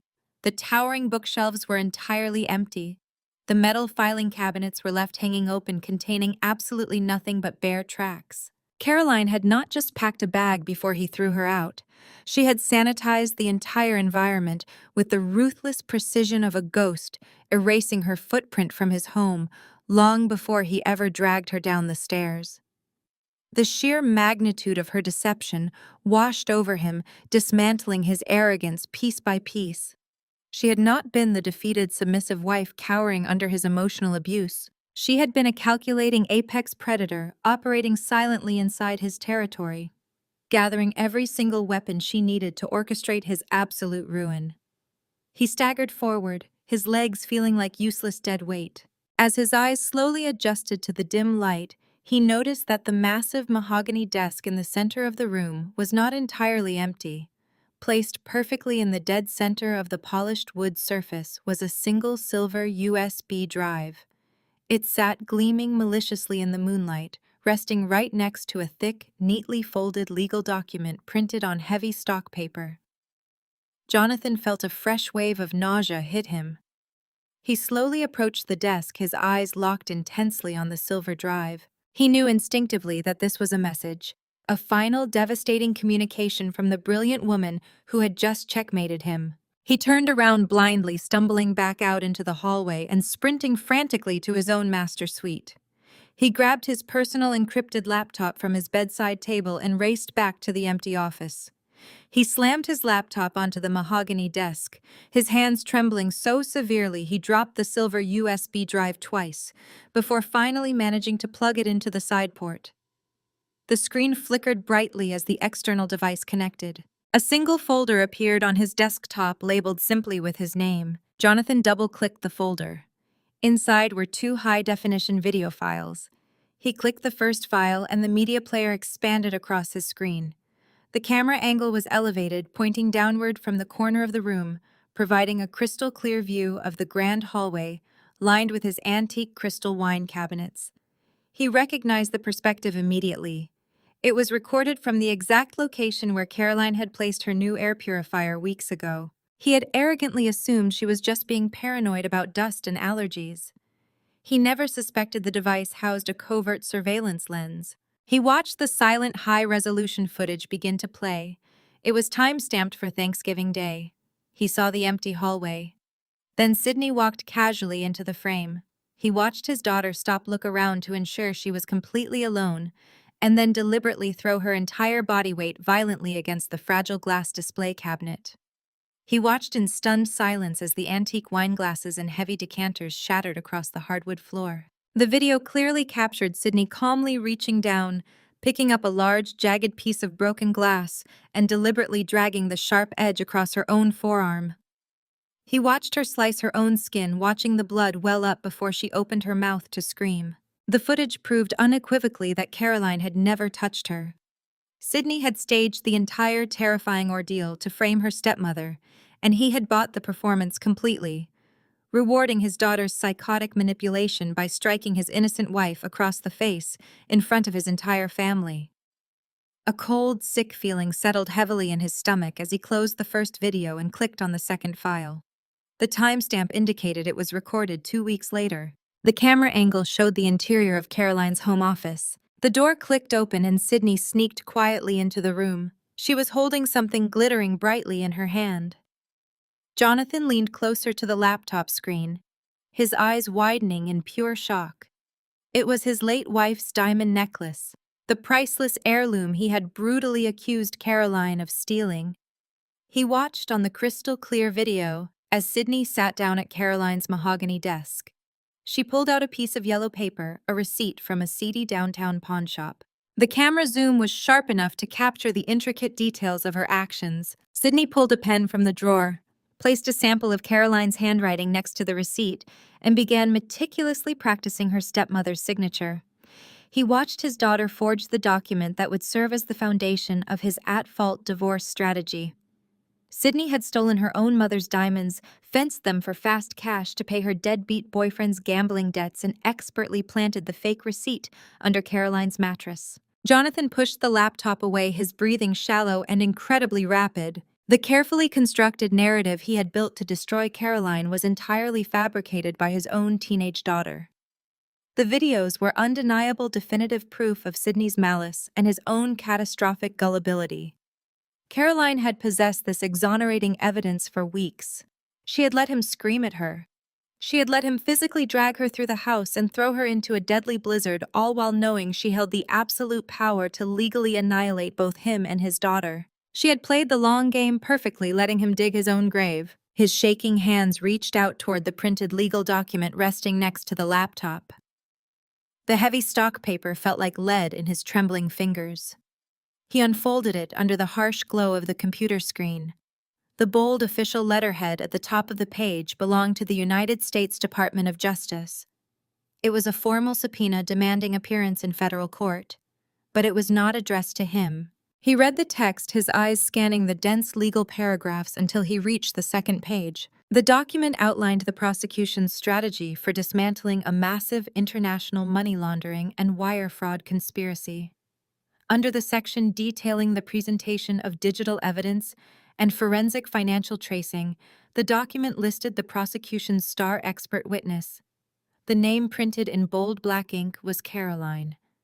She was not just a victim who had escaped his elaborate trap. She had been formally retained by the Federal Bureau of Investigation as the lead forensic accounting expert, tasked with testifying against him in open court. She was going to stand on a federal witness stand and systematically dissect his entire criminal enterprise, translating his complex offshore shell companies and forged signatures into a guaranteed 15-year prison sentence.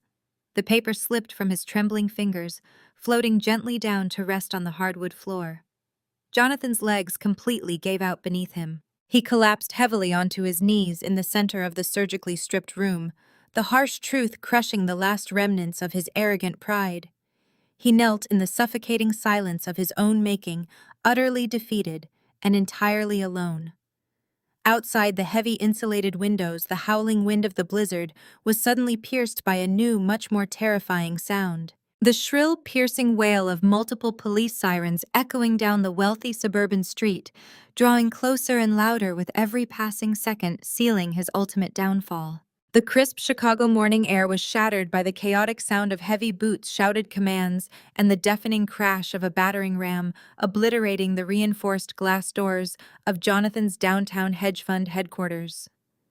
The FBI tactical team swarmed the luxurious reception area, their tactical gear a stark contrast to the sleek marble and minimalist design. Agents systematically seized every piece of hardware they could find, unplugging servers, bagging external drives, and confiscating the personal laptops of terrified employees who were ordered to step away from their desks. The scope of the federal operation was massive, a multi-agency effort targeting a sophisticated financial conspiracy that had been meticulously exposed by the irrefutable evidence I had provided. Downtown, the illusion of Jonathan's financial genius was being physically dismantled piece by piece. Simultaneously, a second tactical unit approached our quiet, affluent suburban street. The flashing red and blue lights of half a dozen unmarked federal vehicles cut through the gray dawn, reflecting off the thick layers of snow from the previous night's blizzard. The agents did not bother knocking. Using a breaching tool, they forced open the heavy oak front doors of the mansion, the very same doors Jonathan had slammed in my face just hours prior. They flooded the grand foyer, their boots tracking snow across the expensive Persian rugs. Jonathan was still kneeling in my empty office when the agents reached the second floor. He didn't run or attempt to fight. He simply raised his hands, looking utterly defeated, his arrogant facade completely shattered by the realization that his empire was gone. The lead agent read him his rights, her voice echoing coldly in the empty room. They pulled his arms behind his back, the sharp metallic click of the handcuffs finalizing his absolute downfall. He was escorted down the sweeping grand staircase, forced to walk the exact path he had dragged me down the night before. Outside, local news vans tipped off by police scanners had already formed a perimeter at the edge of the property. The cameras rolled, capturing the spectacular humiliation of the once untouchable hedge fund manager being perp-walked out of his estate in handcuffs, his expensive dress shirt wrinkled and stained with sweat. The footage would dominate the morning news cycle, ensuring that his wealthy peers, his country club associates, and his defrauded investors witnessed his complete ruin in real time. Inside the house, the atmosphere was a mixture of panic and confusion. Sydney had been jolted awake by the commotion. She stumbled out of her bedroom, her designer silk pajamas clinging to her frame, demanding to know what was happening. When she saw the federal agents tearing apart the master suite and confiscating artwork from the walls, she launched into a hysterical tirade. She screamed that they had no right to be there, loudly threatening to have them all fired, waving her father's supposed wealth and influence like a shield. An agent busy cataloging the contents of the opened master safe paused and looked at her with an expression of profound indifference. He calmly informed her that her father was currently in federal custody, facing decades in prison for running a massive Ponzi scheme. When Sydney shrieked that she would just hire the best lawyers using her trust fund, the agent's response was chillingly blunt. He stated that the federal government had already executed asset forfeiture protocols. Every bank account, investment portfolio, and trust fund associated with Jonathan's name had been officially seized and frozen at midnight. The limitless cash flow she had relied on to fund her entitled lifestyle was completely gone. The reality of her situation hit Sydney like a physical blow. The mansion was no longer a safe haven. It was an active crime scene, and she was about to be evicted with nothing but the clothes on her back. Panic setting in, she ran back to her bedroom, desperately searching for her phone amidst the chaos. She needed an escape plan. She dialed the number of her 25-year-old boyfriend, the man she had stolen her dead mother's diamond necklace to protect. She assumed he would come rescue her, that they could use the cash from the fenced jewelry to start over somewhere else. She pressed the phone to her ear, her hands trembling violently. Instead of his familiar voice, she heard the automated monotone message from the cellular provider, stating that the number she was trying to reach had been disconnected or was no longer in service. She pulled the phone away, staring at the screen in disbelief, and dialed again. The result was exactly the same. The truth began to crystallize in her mind, cold and unforgiving. Her boyfriend hadn't just changed his number.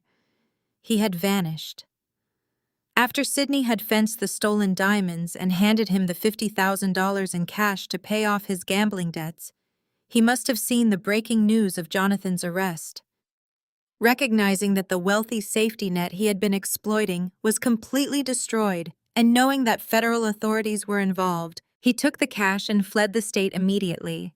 He abandoned her the moment she was no longer useful to him. Sydney collapsed onto her bed, the full weight of her catastrophic decisions crashing down on her. She had orchestrated a vicious, elaborate lie, framing her innocent stepmother for grand larceny, all to protect a grifter who discarded her without a second thought. Because of her actions, the federal investigation was likely to uncover the true origin of the pawn shop receipt. By trying to save her boyfriend, she had directly implicated herself in the theft and illegal sale of a $100,000 asset. An agent stepped into her doorway, instructing her to gather her personal, non-valuable items and vacate the premises immediately. Sydney looked around her lavishly decorated bedroom, suddenly realizing how fragile her existence had been. The designer clothes, the expensive jewelry, the luxury car, none of it truly belonged to her. It was all built on a foundation of stolen money and deceit. Now she was entirely destitute, facing potential accessory charges for fencing stolen goods, and she had alienated the only person who might have advocated for her. Meanwhile, downtown, the fallout from the raid was already sending shockwaves through the financial district. The news of Jonathan's arrest caused immediate panic among his investors. Phones at his hedge fund rang incessantly, going unanswered as the FBI continued their meticulous search and seizure operation. The illusion of his brilliance had evaporated, replaced by the ugly reality of a colossal fraud. In the back of the armored transport vehicle, Jonathan sat in stunned silence. The consequences of his hubris were unfolding exactly as Caroline had orchestrated. He had underestimated her intelligence, her resolve, and her ability to execute a flawless counterstrike. He had focused entirely on controlling her, completely blind to the fact that she was systematically dismantling his life from the inside out. The blaring sirens of the police escort served as the soundtrack to his total defeat. The raid was not just a legal victory, it was a masterclass in strategic retribution. By utilizing the federal authorities to execute the takedown, Caroline had ensured that Jonathan's destruction was absolute and irreversible. He couldn't charm his way out of a federal indictment, and he couldn't use his wealth to silence the investigators because his wealth no longer existed. As the morning sun fully illuminated the chaotic scene at the estate, the contrast between the pristine snow-covered landscape and the devastating reality inside the house was profound. The carefully constructed facade of the perfect wealthy family had been obliterated, revealing the corruption and cruelty beneath. Sydney, clutching a single duffel bag containing her remaining possessions, was escorted out the front door by a stoic federal agent. She stood on the freezing driveway, watching as the final unmarked vehicles pulled away, leaving the mansion cordoned off with bright yellow police tape. The biting wind whipped around her, a harsh reminder of the bitter cold she had gleefully watched her stepmother endure just hours before. The karma was swift and absolute, leaving her to face the harsh consequences of her malicious lies entirely alone. The cold steel chair in the federal interrogation room was bolted directly to the concrete floor, a harsh physical reminder of the reality Jonathan absolutely refused to accept. He paced the narrow perimeter of the windowless holding cell, his expensive Italian leather shoes echoing sharply against the sterile walls. Despite the handcuffs having been removed when they locked him inside, he still rubbed his wrists aggressively, trying to massage away the humiliating red marks left by the federal agents. He smoothed the front of his wrinkled dress shirt, pulling his shoulders back and lifting his chin. In his mind, he was not a criminal facing decades behind bars. He was a highly successful financial titan, experiencing a temporary, highly inconvenient misunderstanding. He glared at the two-way mirror, dominating the right wall, entirely convinced the agents on the other side were watching him in awe. He had spent the last 2 hours shouting at the closed metal door, demanding to speak with his elite team of corporate defense attorneys. He firmly believed his massive wealth could simply buy his way out of this cement box, just as it had bought his way out of every other problem he had ever encountered. He sneered at the blank walls, muttering to himself that the moment his lawyers arrived, heads would roll. He was going to sue the federal government for wrongful arrest, and more importantly, he was going to make sure Caroline was utterly destroyed for daring to cross him. The heavy steel door finally clicked, emitting a loud mechanical thud that echoed through the small space. Jonathan stopped pacing immediately and straightened his posture, preparing to unleash a massive torrent of arrogant demands upon whoever dared to enter his holding cell. The door swung open slowly, but it was not a stern federal investigator or a nervous public defender. It was Nia. She stepped into the bleak interrogation room, radiating an aura of absolute, unshakable authority that seemed to instantly drop the temperature in the room. She wore a razor-sharp charcoal power suit, and she carried a thick black leather briefcase, gripped tightly in her manicured hand. The heavy metal door swung shut behind her, locking with a resounding metallic clang, sealing them together in the space. A massive wave of relief instantly washed over Jonathan, causing his tense, rigid shoulders to drop noticeably. A smug, triumphant smile spread rapidly across his face. Of course, his older brother Derek had sent his highly capable wife to clean up this disastrous situation. Nia was a brilliant African-American corporate lawyer known throughout the city for her ruthless efficiency. Jonathan had always found her strict neutrality incredibly annoying during family holiday dinners, but right now her commanding presence was the absolute greatest thing he could have asked for. He immediately stepped toward the metal table, pointing a demanding finger at her. He ordered her to get the lead federal prosecutor on the phone right this second. He instructed her to arrange an immediate emergency bail hearing and to contact his primary wealth management team to wire whatever exorbitant funds were necessary to secure his instant release. He spoke to her not as an equal, but as a subordinate employee expected to obediently clean up a complicated mess. Nia did not blink. She did not rush to follow his frantic, arrogant commands. Her expression remained entirely devoid of sympathy. She walked slowly toward the bolted steel table, pulling out the metal chair opposite him. She sat down with calculated movements, placing her thick black briefcase directly on the table. The sharp click of the briefcase latch's opening sounded like a deafening gunshot in the silent room. Jonathan frowned, his arrogant smile faltering slightly at her icy-cold demeanor.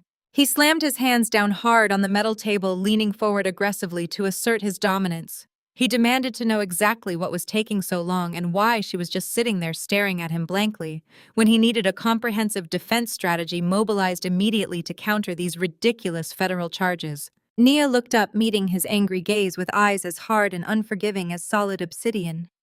She spoke with a calm, measured cadence that instantly froze the blood in his veins. She stated clearly that she was absolutely not there to arrange his bail. She formally informed him that she was not acting as his defense attorney, and she would certainly not be contacting any federal prosecutors on his behalf. Jonathan scoffed loudly, rolling his eyes in profound annoyance, refusing to grasp the severity of her words.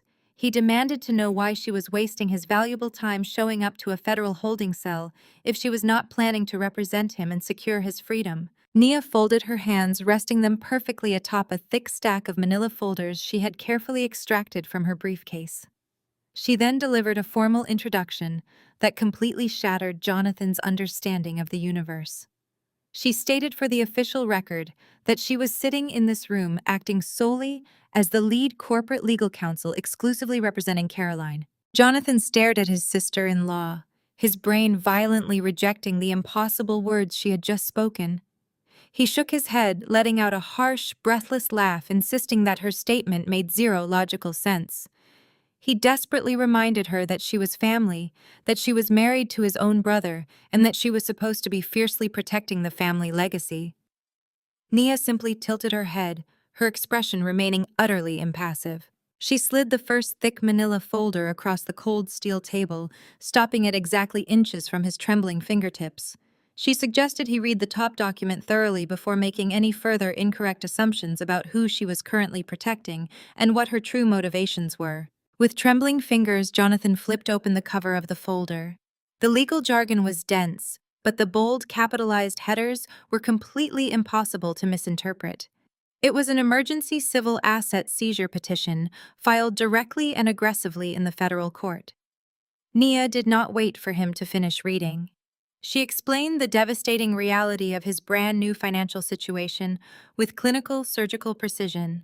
She detailed how Caroline, utilizing the irrefutable digital evidence of his massive money laundering operation and his forged signature cards, had successfully petitioned the presiding federal judge to instantly freeze and seize every single remaining clean asset Jonathan possessed. The petition claimed those assets as direct civil restitution for the financial damages and identity theft he inflicted upon her. Jonathan gasped, his eyes darting frantically across the pages.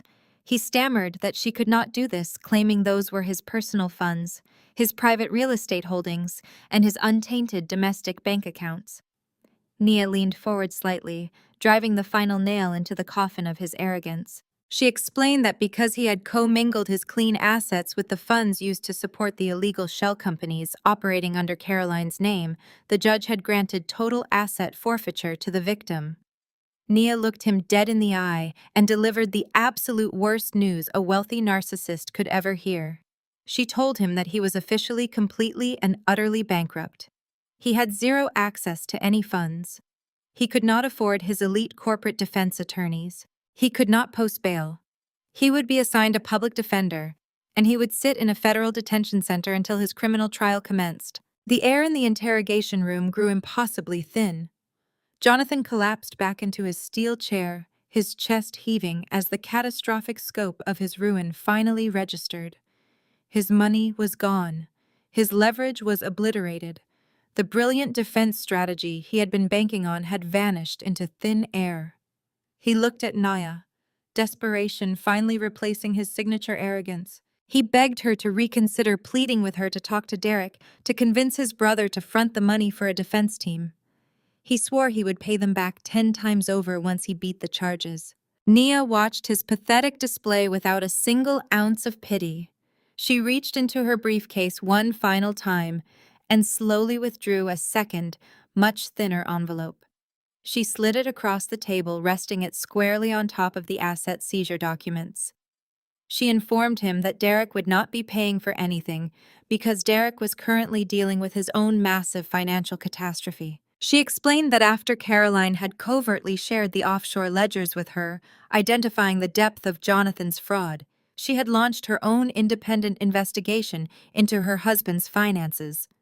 She had discovered that Derek had foolishly and secretly invested their joint savings into Jonathan's fake hedge fund, effectively participating in the fraudulent scheme. Jonathan stared at the new envelope, too terrified to touch it. Nia tapped the crisp white paper with her manicured fingernail. She stated that inside that envelope were formally executed divorce papers served on behalf of her soon-to-be ex-husband Derek. She revealed that she had completely and permanently severed all ties with the corrupt, toxic family. She had legally protected her own independent assets, initiated the divorce, and fully aligned herself with the only innocent person in the entire family structure. She was not just Caroline's lawyer. She was her ally, her confidant, and the architect of his total legal isolation. Jonathan sat in the freezing steel room completely paralyzed. The heavy silence pressed down on him, crushing the final fragments of his sanity. He had no money left to hide behind. He had no elite lawyers coming to save him. His brother was financially ruined, and his sister-in-law had orchestrated the legal maneuver that stripped him of his last remaining defenses. The woman he had brutally thrown out into a deadly winter storm had not only survived the freezing night, but had systematically dismantled his entire world. Nia stood up, closing her briefcase with a sharp, definitive snap. She looked down at the broken man slumping in the metal chair, turning away without another word, and leaving him to face the dark, terrifying reality of his absolute destruction entirely alone. The harsh morning sun offered absolutely no warmth as Sydney stood shivering on the edge of the icy suburban sidewalk. The unmarked federal vehicles had disappeared around the corner, leaving nothing but the biting winter wind and the bright yellow crime scene tape crisscrossing the massive oak doors of the only home she had ever known. She clutched a single black plastic trash bag tightly in her trembling hands, feeling the freezing air piercing her skin. The federal agents had permitted her to gather a few basic necessities, but her designer handbags, her expensive jewelry, and her high-end electronics were all left behind, catalogued as assets purchased with laundered funds. She wore a pair of thin leggings and an oversized college hoodie she had frantically grabbed from the floor of her ruined bedroom. Her toes were already going numb inside her sneakers. The profound reality of her total isolation settled over her like a suffocating, heavy blanket crushing her chest. She had no father to run to. She had no trust fund to drain. Her opportunistic boyfriend had abandoned her the second the money vanished, taking the cash from her dead mother's stolen diamonds and disappearing into the wind. She was 17 years old, entirely broke, and standing on a frozen curb with absolutely nowhere to go. She looked up and down the wealthy street hoping for a miracle. The neighboring mansions sat silent and imposing.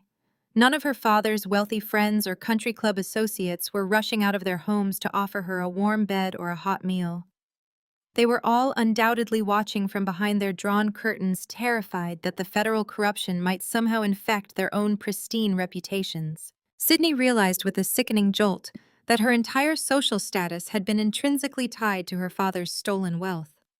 Without the money, she was completely invisible.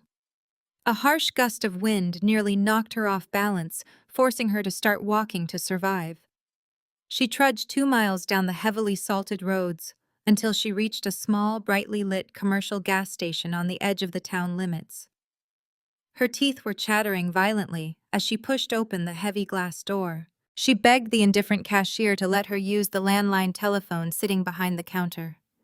The cashier took one look at her tear-stained face and shoved the black plastic receiver across the counter. Sydney stared at the numeric keypad.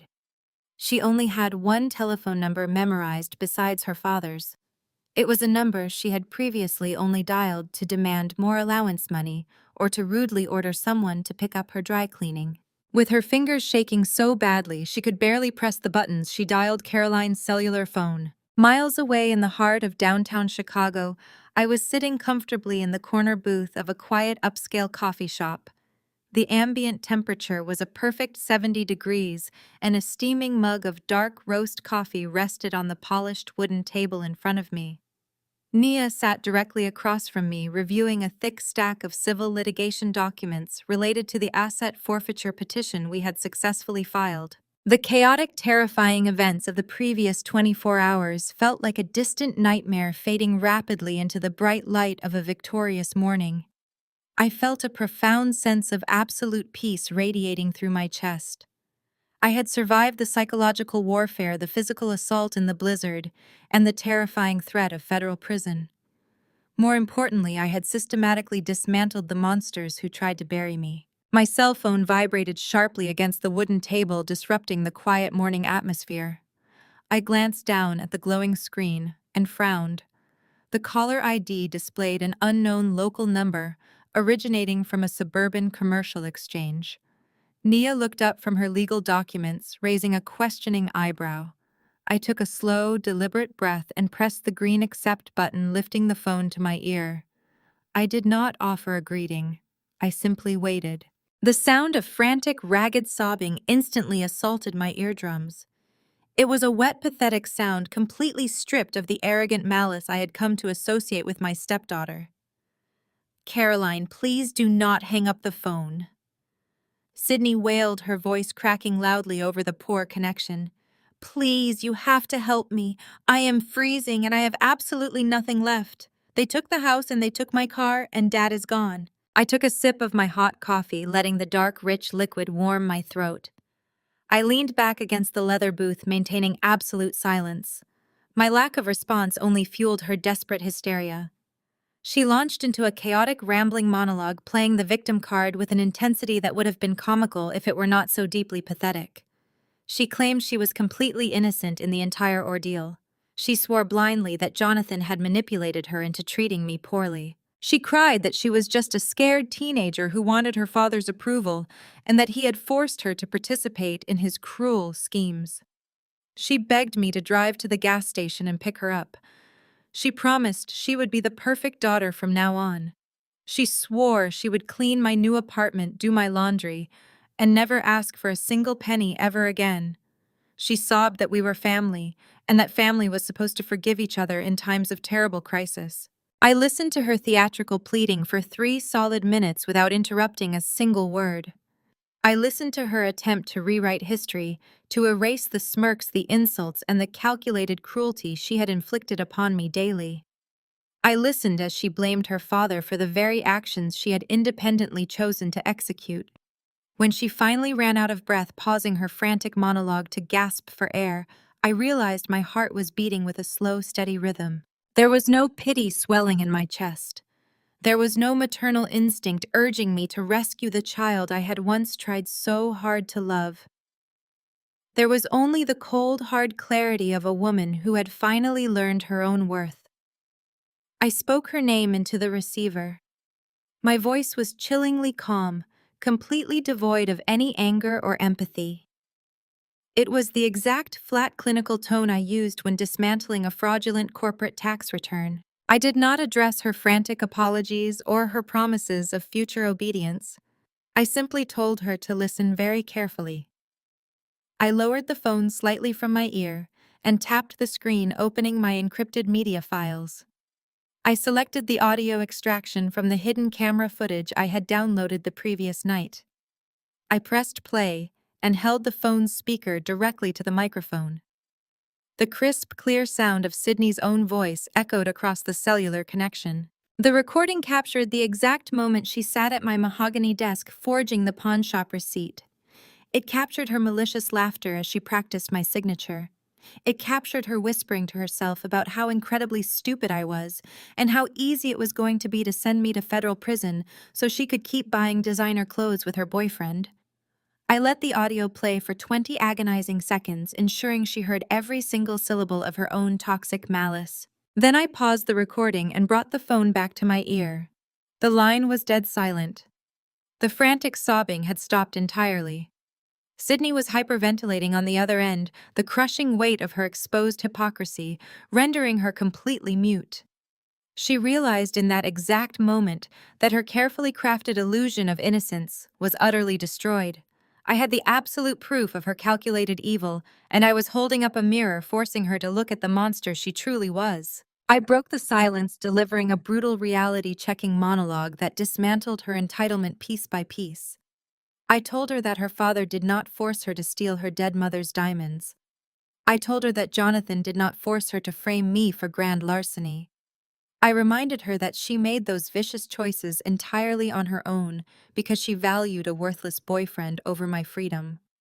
She was currently experiencing the natural, unavoidable consequences of her horrific actions. She whimpered softly into the receiver, attempting to solicit one final ounce of mercy. I did not offer a single shred of comfort. I delivered the final boundary with lethal precision. Grow up, Sydney. Your victim card has expired and the Bank of Caroline is permanently closed. I pulled the phone away and pressed the red button, severing the connection immediately. I navigated to my settings and permanently blocked the gas station number, ensuring she could never reach me again. I took a slow sip of coffee, knowing my new life was finally beginning right now. 6 months passed since that crisp morning in the downtown coffee shop. The bitter Chicago winter had melted into a sweltering summer, but the climate inside the federal courthouse remained entirely frigid.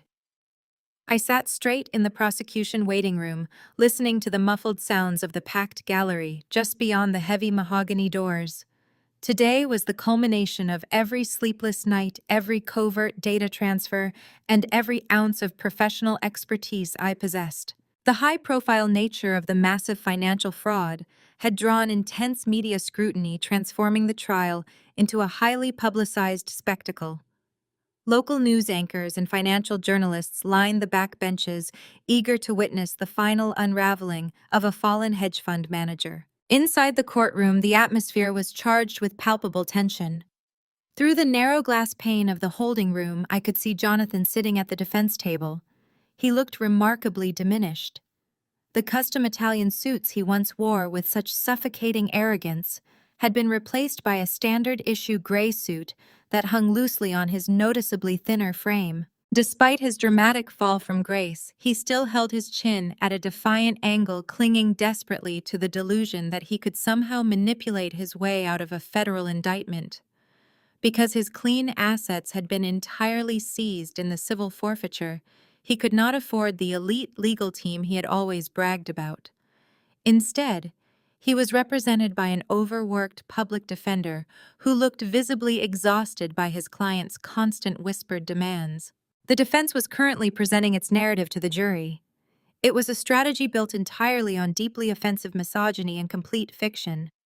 The public defender paced before the jury box, attempting to paint a picture of a tragic, misguided businessman who simply got in way over his head. The defense argued that Jonathan was not a malicious criminal mastermind, but rather a desperate husband, driven to financial ruin by my supposed extravagant demands. The attorney claimed that I was a relentlessly materialistic woman who constantly demanded luxury cars, exotic vacations, and designer wardrobes, forcing Jonathan to make questionable investment decisions just to keep his marriage intact. It was a pathetic attempt to shift the blame to his estranged wife, playing on outdated stereotypes to solicit sympathy from the jury. I listened to the ridiculous allegations through the audio feed, completely unbothered. I knew exactly what was about to happen. The defense concluded their opening statements, leaving a heavy silence in the grand courtroom. The lead federal prosecutor stood up from her table, adjusting her glasses. She addressed the judge and formally called the prosecution's star expert witness to the stand. The heavy wooden doors swung open and the bailiff called my name loudly. I walked into the massive courtroom, and the ambient chatter instantly died down. I was no longer the subdued, terrified wife standing barefoot in the snow wearing thin silk pajamas.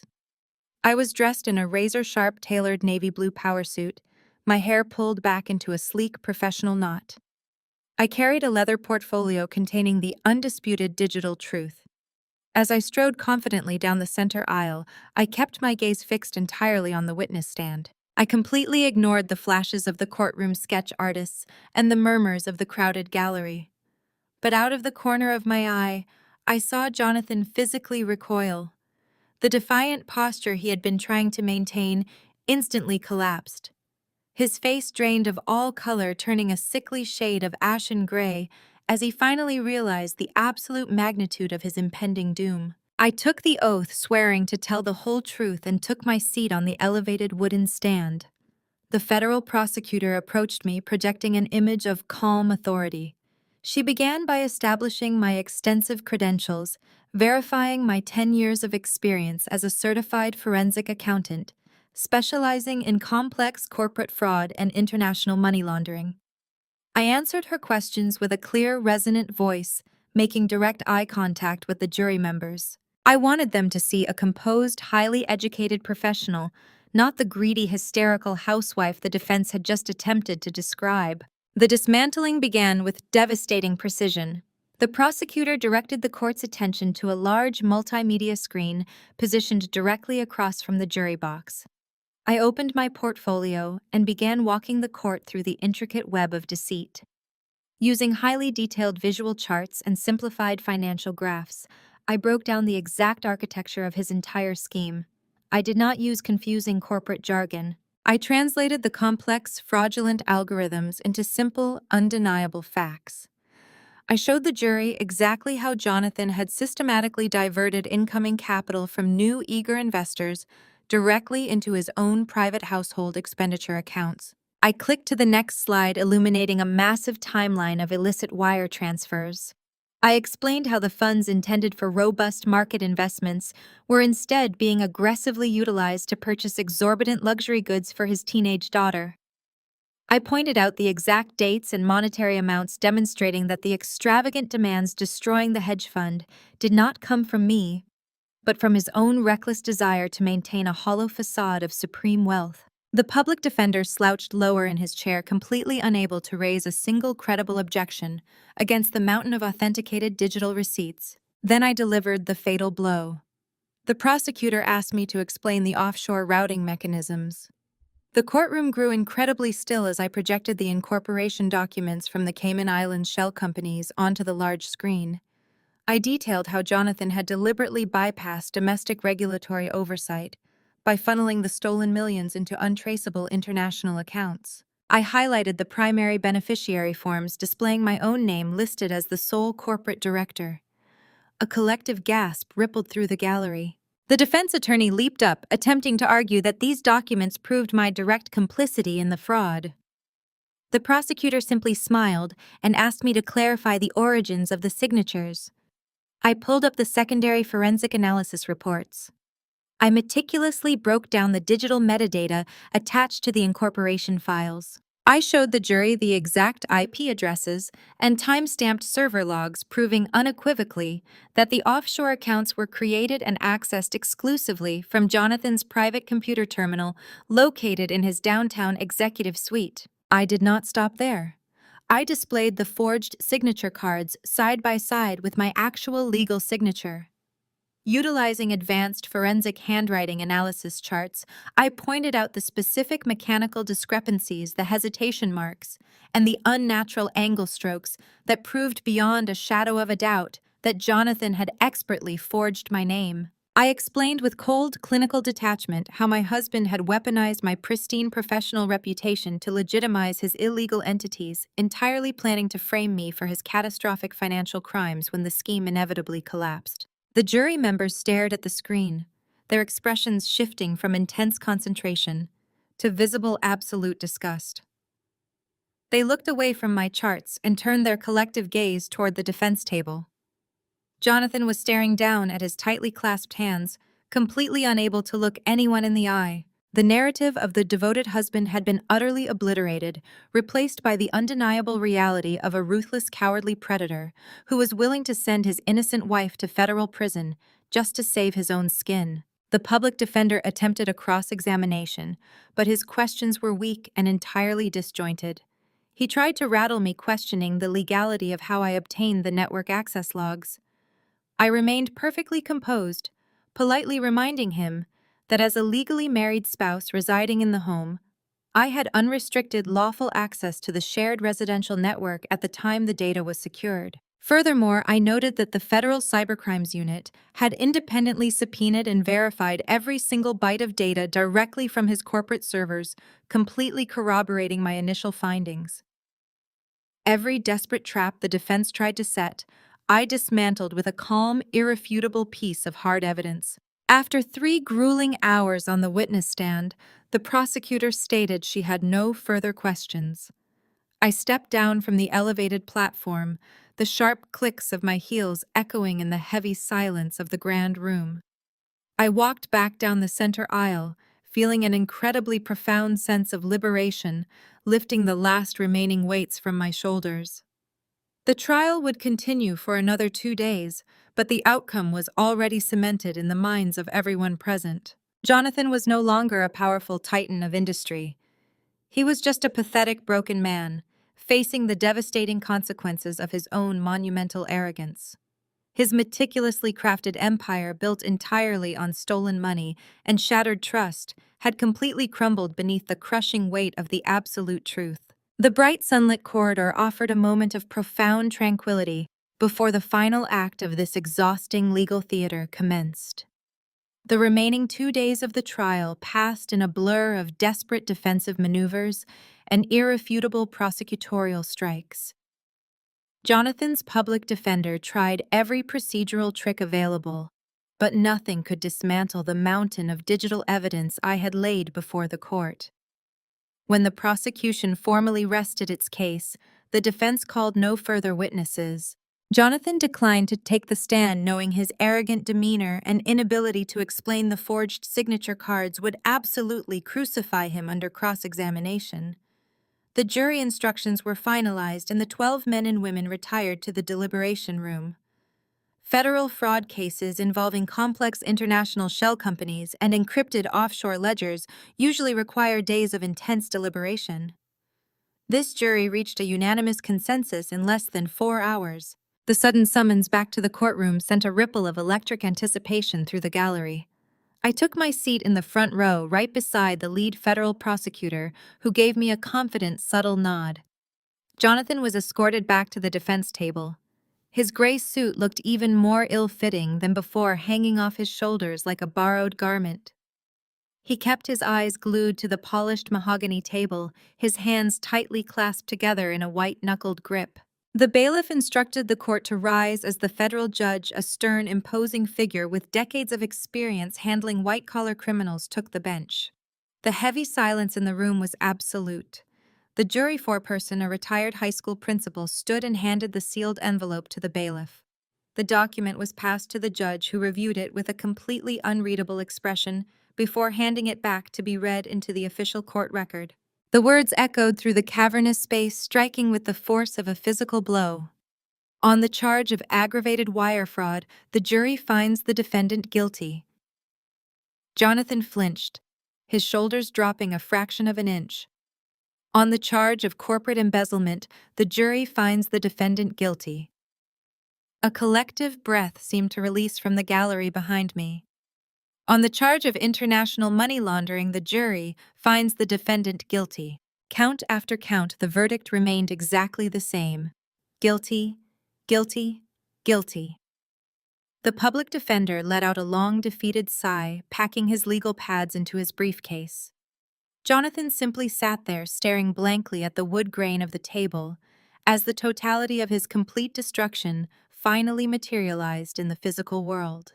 He was no longer a wealthy hedge fund manager suffering a temporary misunderstanding. He was a convicted federal felon.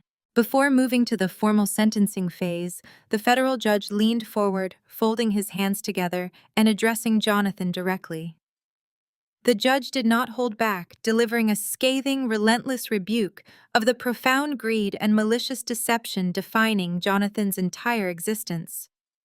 He stated that in his 30 years on the federal bench, he had seen many cases of financial fraud, but rarely had he witnessed such a cruel manipulation of the justice system and the institution of marriage. The judge condemned Jonathan for defrauding innocent investors and for deliberately weaponizing his wife's pristine professional reputation to shield his criminal enterprise. He called Jonathan a cowardly predator who prioritized his extravagant lifestyle over basic human decency, noting that throwing a woman out into a blizzard to cover up a crime was an act of profound depravity. The judge made it absolutely clear that Jonathan's actions demanded the maximum possible penalty to serve as a severe warning to other executives who believed their wealth made them completely untouchable. The courtroom held its collective breath as the judge handed down the official mandate. Jonathan was sentenced to 15 consecutive years in a maximum security federal penitentiary. The judge struck his heavy wooden gavel against the sounding block, finalizing the decree and adding the most devastating caveat possible. The sentence would be served entirely without the possibility of parole. Jonathan would be well into his late 50s before he ever tasted freedom again. The sound of that gavel strike was the most beautiful music I had ever heard. It was the sound of absolute finality. It was the sound of justice slicing through the arrogant illusion of his untouchable empire. As the gallery erupted in quiet murmurs, the immediate ripple effects of his conviction began devastating the lives of the enablers who had blindly supported his toxic reign. The fallout for his older brother Derek was swift, catastrophic, and entirely self-inflicted. Derek had arrogantly mocked my financial caution and praised his younger brother's genius while secretly pouring his entire life savings into the fraudulent hedge fund. When the federal government formally seized the fund's remaining assets to begin the lengthy process of investor restitution, Derek's substantial investment evaporated completely into thin air. Without the safety net of the fake returns, Derek was entirely unable to maintain the exorbitant mortgage on his luxury estate or cover his massive personal debts. The man who had sneered at me during the charity gala was forced to formally declare Chapter 7 bankruptcy. His luxury vehicles were repossessed, his credit was utterly destroyed, and his social standing was instantly obliterated. Compounding his total financial devastation was the finalization of his divorce from Nia. She had successfully insulated her own independent legal earnings and walked away from the marriage completely unscathed, leaving Derek to face the harsh, unforgiving reality of absolute poverty entirely on his own. The most spectacular descent, however, belonged to Sydney. The entitled teenager who had maliciously orchestrated my physical abuse and forged documents to protect her limitless cash flow was violently introduced to the real world. Without her seized trust fund and completely cut off from the elite private school social circles she once viciously ruled, Sydney had no resources and no safety net. The wealthy friends who used to attend her lavish pool parties instantly abandoned her the moment her father was walked across the local news channels. Facing potential accessory charges for fencing the stolen diamond necklace, she was forced to accept a plea agreement that mandated extensive community service and strict financial monitoring. To survive, she had to secure the only type of employment available to an unskilled, disgraced teenager with a pending criminal record. Sydney was forced to take a minimum wage retail job at a discount clothing store. The girl who once wore custom designer labels was now required to wear a cheap polyester uniform and stand on her feet for 8 agonizing hours a day. She spent her shifts meticulously folding discarded sweaters, cleaning fitting rooms, and enduring the abuse of impatient customers. She lived in a cramped studio apartment, constantly terrified of missing rent. Every time she looked at her meager paycheck, she was reminded of the golden parachute she had deliberately set on fire just to score a petty victory against me. She had gambled her entire privileged future on her father's invincibility and lost everything. Back inside the federal courtroom, the bailiff approached the defense table holding a heavy set of steel shackles. Jonathan was ordered to stand. The metallic clinking sound echoed loudly as heavy chains were locked securely around his wrists and ankles, binding him to the consequences of his actions. He was slowly led away from the defense table, shuffling awkwardly under the weight of the metal restraints. The path to the holding cell required him to walk directly past the front row of the gallery where I was quietly sitting. As he approached my position, his footsteps slowed. He turned his head and locked cold, desperate eyes directly onto mine. He was searching for a reaction. He was a textbook narcissist craving any form of emotional acknowledgement to validate his existence. He desperately wanted to see me gloat. He wanted to see a triumphant smirk, a flash of lingering anger, or even a tear of residual pain. He needed to know that he still held some kind of emotional power over my life, that his actions still mattered to me. I sat perfectly still, my posture relaxed and my hands resting calmly in my lap. I did not smile. I did not frown. I did not offer him a single ounce of anger or satisfaction. I looked right through him. I looked at him with the exact same blank, detached indifference one might give to a completely empty chair or a meaningless speck of dust on the window.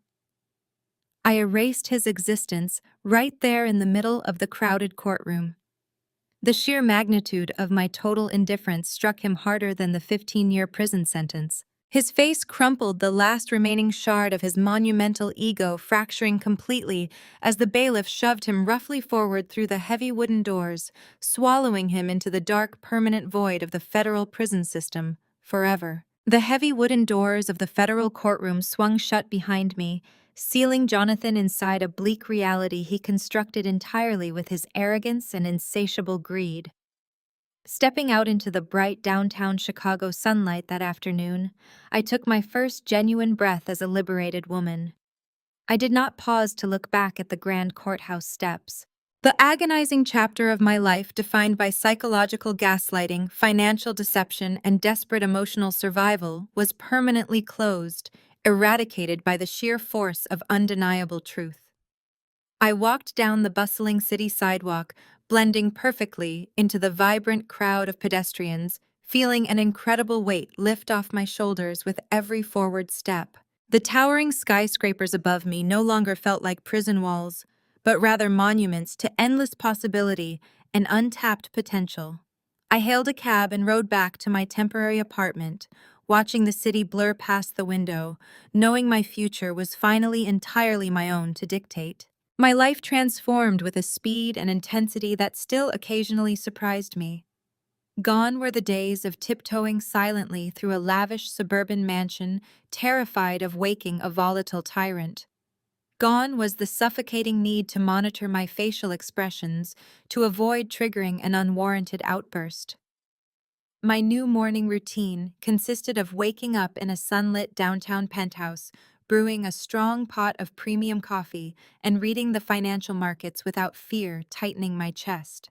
The transition from victim to victor was not merely a change in geographic location, it was a fundamental rewiring of my entire psychological foundation. I reclaimed my identity, my profession, and my spirit. The ultimate physical manifestation of this spectacular rebirth was located on the 42nd floor of a pristine commercial high-rise overlooking the magnificent Chicago skyline. The scene opened on a typical bustling Tuesday morning. I stood in front of a massive floor-to-ceiling window in my private corner office, looking out over the sprawling metallic grid of ambition and power. The morning sun reflected brilliantly off the glass facades of the neighboring skyscrapers, casting a warm golden glow across my polished mahogany desk. The expansive workspace was sleek, modern, and unapologetically authoritative. There were no hidden security cameras tucked away in corners, no locked doors to protect fraudulent secrets, and absolutely no shadows for predators to hide within. Etched elegantly into the thick frosted glass of the main entrance double doors were the bold, imposing letters that announced our presence to the corporate world: Sterling and Associates Financial Forensics and Corporate Law. It was not just a business venture. It was an impenetrable fortress, built upon the solid bedrock of justice and accountability. I turned away from the breathtaking view and walked back to my desk, sliding comfortably into my high-backed leather executive chair. I was meticulously reviewing a dense legal brief for a brand new high-profile corporate case. The client was a remarkably successful tech entrepreneur who strongly suspected her business partner and husband was covertly siphoning company funds into a network of hidden offshore shell accounts. Looking at the complex web of obfuscated transactions and digital smokescreens, I smiled, feeling a deep, profound sense of familiarity.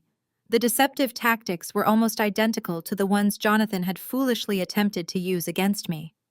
With practiced precision, I utilized my advanced forensic accounting software to trace the invisible digital threads, untangling the fraudulent knots one by one. There was an incredible, profound satisfaction in utilizing the exact same investigative skills that had miraculously saved my life, to now rescue other vulnerable individuals from economic devastation. I highlighted a suspicious wire transfer originating from a shell corporation in the British Virgin Islands, neatly flagging it for immediate legal action. The heavy glass door to my suite swung open, interrupting my deep concentration. Nia walked in looking absolutely radiant and commanding. She radiated the kind of effortless, unshakable confidence that only comes from walking bravely through a raging fire and emerging completely unscathed. Her previously conservative charcoal courtroom suits had been entirely replaced by a stunning, vibrant emerald green sheath dress that perfectly complemented her dark skin and highlighted her fierce personality. She carried two elegant crystal flutes and a chilled bottle of premium vintage champagne, her heels clicking rhythmically and proudly against the polished hardwood floor. Our partnership was the most unexpected and beautiful outcome of the entire horrific ordeal. After successfully dismantling Jonathan's fraudulent network and securing my financial independence, we both quickly realized that our combined expertise constituted an incredibly rare and absolutely lethal professional weapon. I possessed the forensic accounting skills necessary to untangle the most sophisticated and deeply buried financial webs, while Nia commanded the brilliant corporate legal strategy required to execute devastating courtroom victories and secure asset seizures. Together, we had officially joined forces to build a highly specialized boutique firm dedicated exclusively to uncovering complex financial fraud, penetrating corporate corruption, and fiercely protecting vulnerable spouses who were being economically manipulated by powerful predatory partners. We became the ultimate nightmare for arrogant men who believed their immense wealth placed them entirely above the boundaries of the law. Nia approached my desk, popping the champagne cork with a swift, practiced motion. The cheerful, celebratory sound echoed perfectly through the spacious office, bouncing off the high ceilings and modern artwork. She poured the bubbling golden liquid into the two crystal flutes, handing one carefully to me. She raised her glass high, her dark, intelligent eyes shining with profound pride and fierce triumph. She announced, her voice vibrating with excitement, that the ink was completely dry on our latest retainer agreement. We had just officially secured our first major 8-figure corporate contract to independently audit a massive international logistics firm suspected of severe executive embezzlement. It was a monumental milestone that permanently cemented our firm's elite reputation within the highly competitive Chicago financial sector. We clinked our delicate glasses together, the sharp, clear chime symbolizing our ultimate victory over the toxic men who had so foolishly believed they could control and diminish us. The crisp, cold champagne tasted like pure, unadulterated freedom. Taking a slow, appreciative sip, I turned my gaze back toward the sprawling city skyline, stretching out endlessly beyond the window. My mind drifted briefly and safely back to that horrific night in the dead of winter. I vividly remembered the agonizing sting of the Arctic wind whipping violently against my bare arms. I remembered the agonizing, numbing cold seeping relentlessly through my thin silk pajamas as I was violently thrown onto the frozen, snow-covered driveway. Jonathan had hurled me out into that raging, deadly blizzard, fully expecting the harsh elements to break my spirit, freeze my resolve, and silence me forever. He cruelly intended for that freezing night to be my absolute execution. However, he inadvertently provided the exact brutal catalyst I desperately needed to truly survive. I did not freeze in the dark because I learned how to gather the scattered, broken pieces of my shattered life and strike them together until I built a roaring, indestructible fire of my very own. That fire now fueled a thriving empire that illuminated the truth and incinerated deception wherever it hid. The warmth of the office wrapped around me, a stark, comforting contrast to the memory of the ice. I walked over to my desk, placing the empty crystal flute gently next to a framed photograph of Nia and me proudly cutting the red ribbon at our firm's grand opening ceremony. The remarkable journey from a manipulated, isolated wife to a powerful forensic CEO taught me invaluable lessons that no prestigious university or textbook could ever provide. True enduring power does not come from screaming the loudest or manipulating the people who blindly trust you. True unyielding power lies in calculated patience. It resides in the quiet, meticulous gathering of undeniable evidence. Most importantly, it thrives in the absolute, unshakable knowledge of your own intrinsic worth. I looked directly into the lens of the camera, ready to speak to anyone listening who might currently feel trapped in the suffocating shadows of a toxic, manipulative relationship. Do not surrender. Sometimes being thrown into the freezing night is the only way to realize you can survive the cold and build your own fire. Have you ever used your enemy's trap to bring them down? Share your story in the comments below.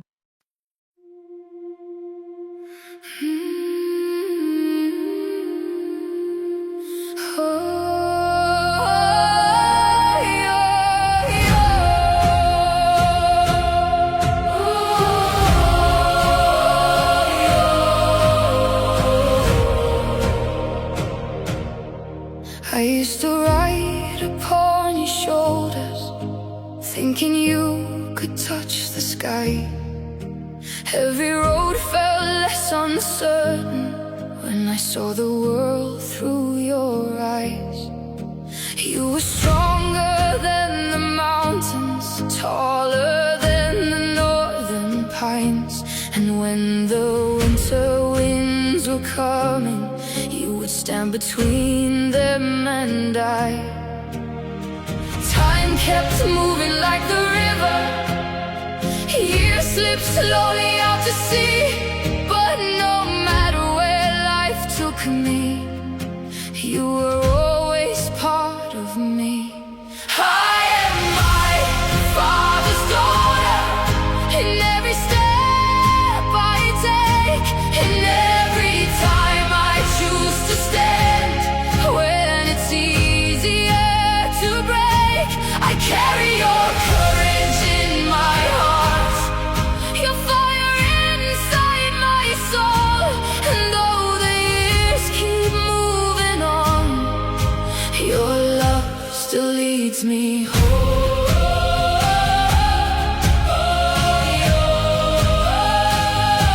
You taught me strength is not in power, but in kindness when it's hard. You taught me how to keep on going when the road grows cold and dark. Every lesson, every story, every laugh around the flame lies within me like an echo, calling softly through my name. And when I face my greatest battles, when I feel I can't go on, I can hear your voice beside me saying, child, you're stronger than you know.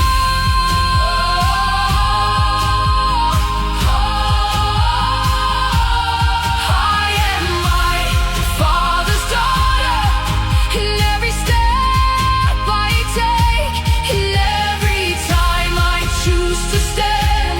When it's easier to break, I carry your courage in my heart, your fire inside my soul. And though the years keep moving on, your love still leads me home.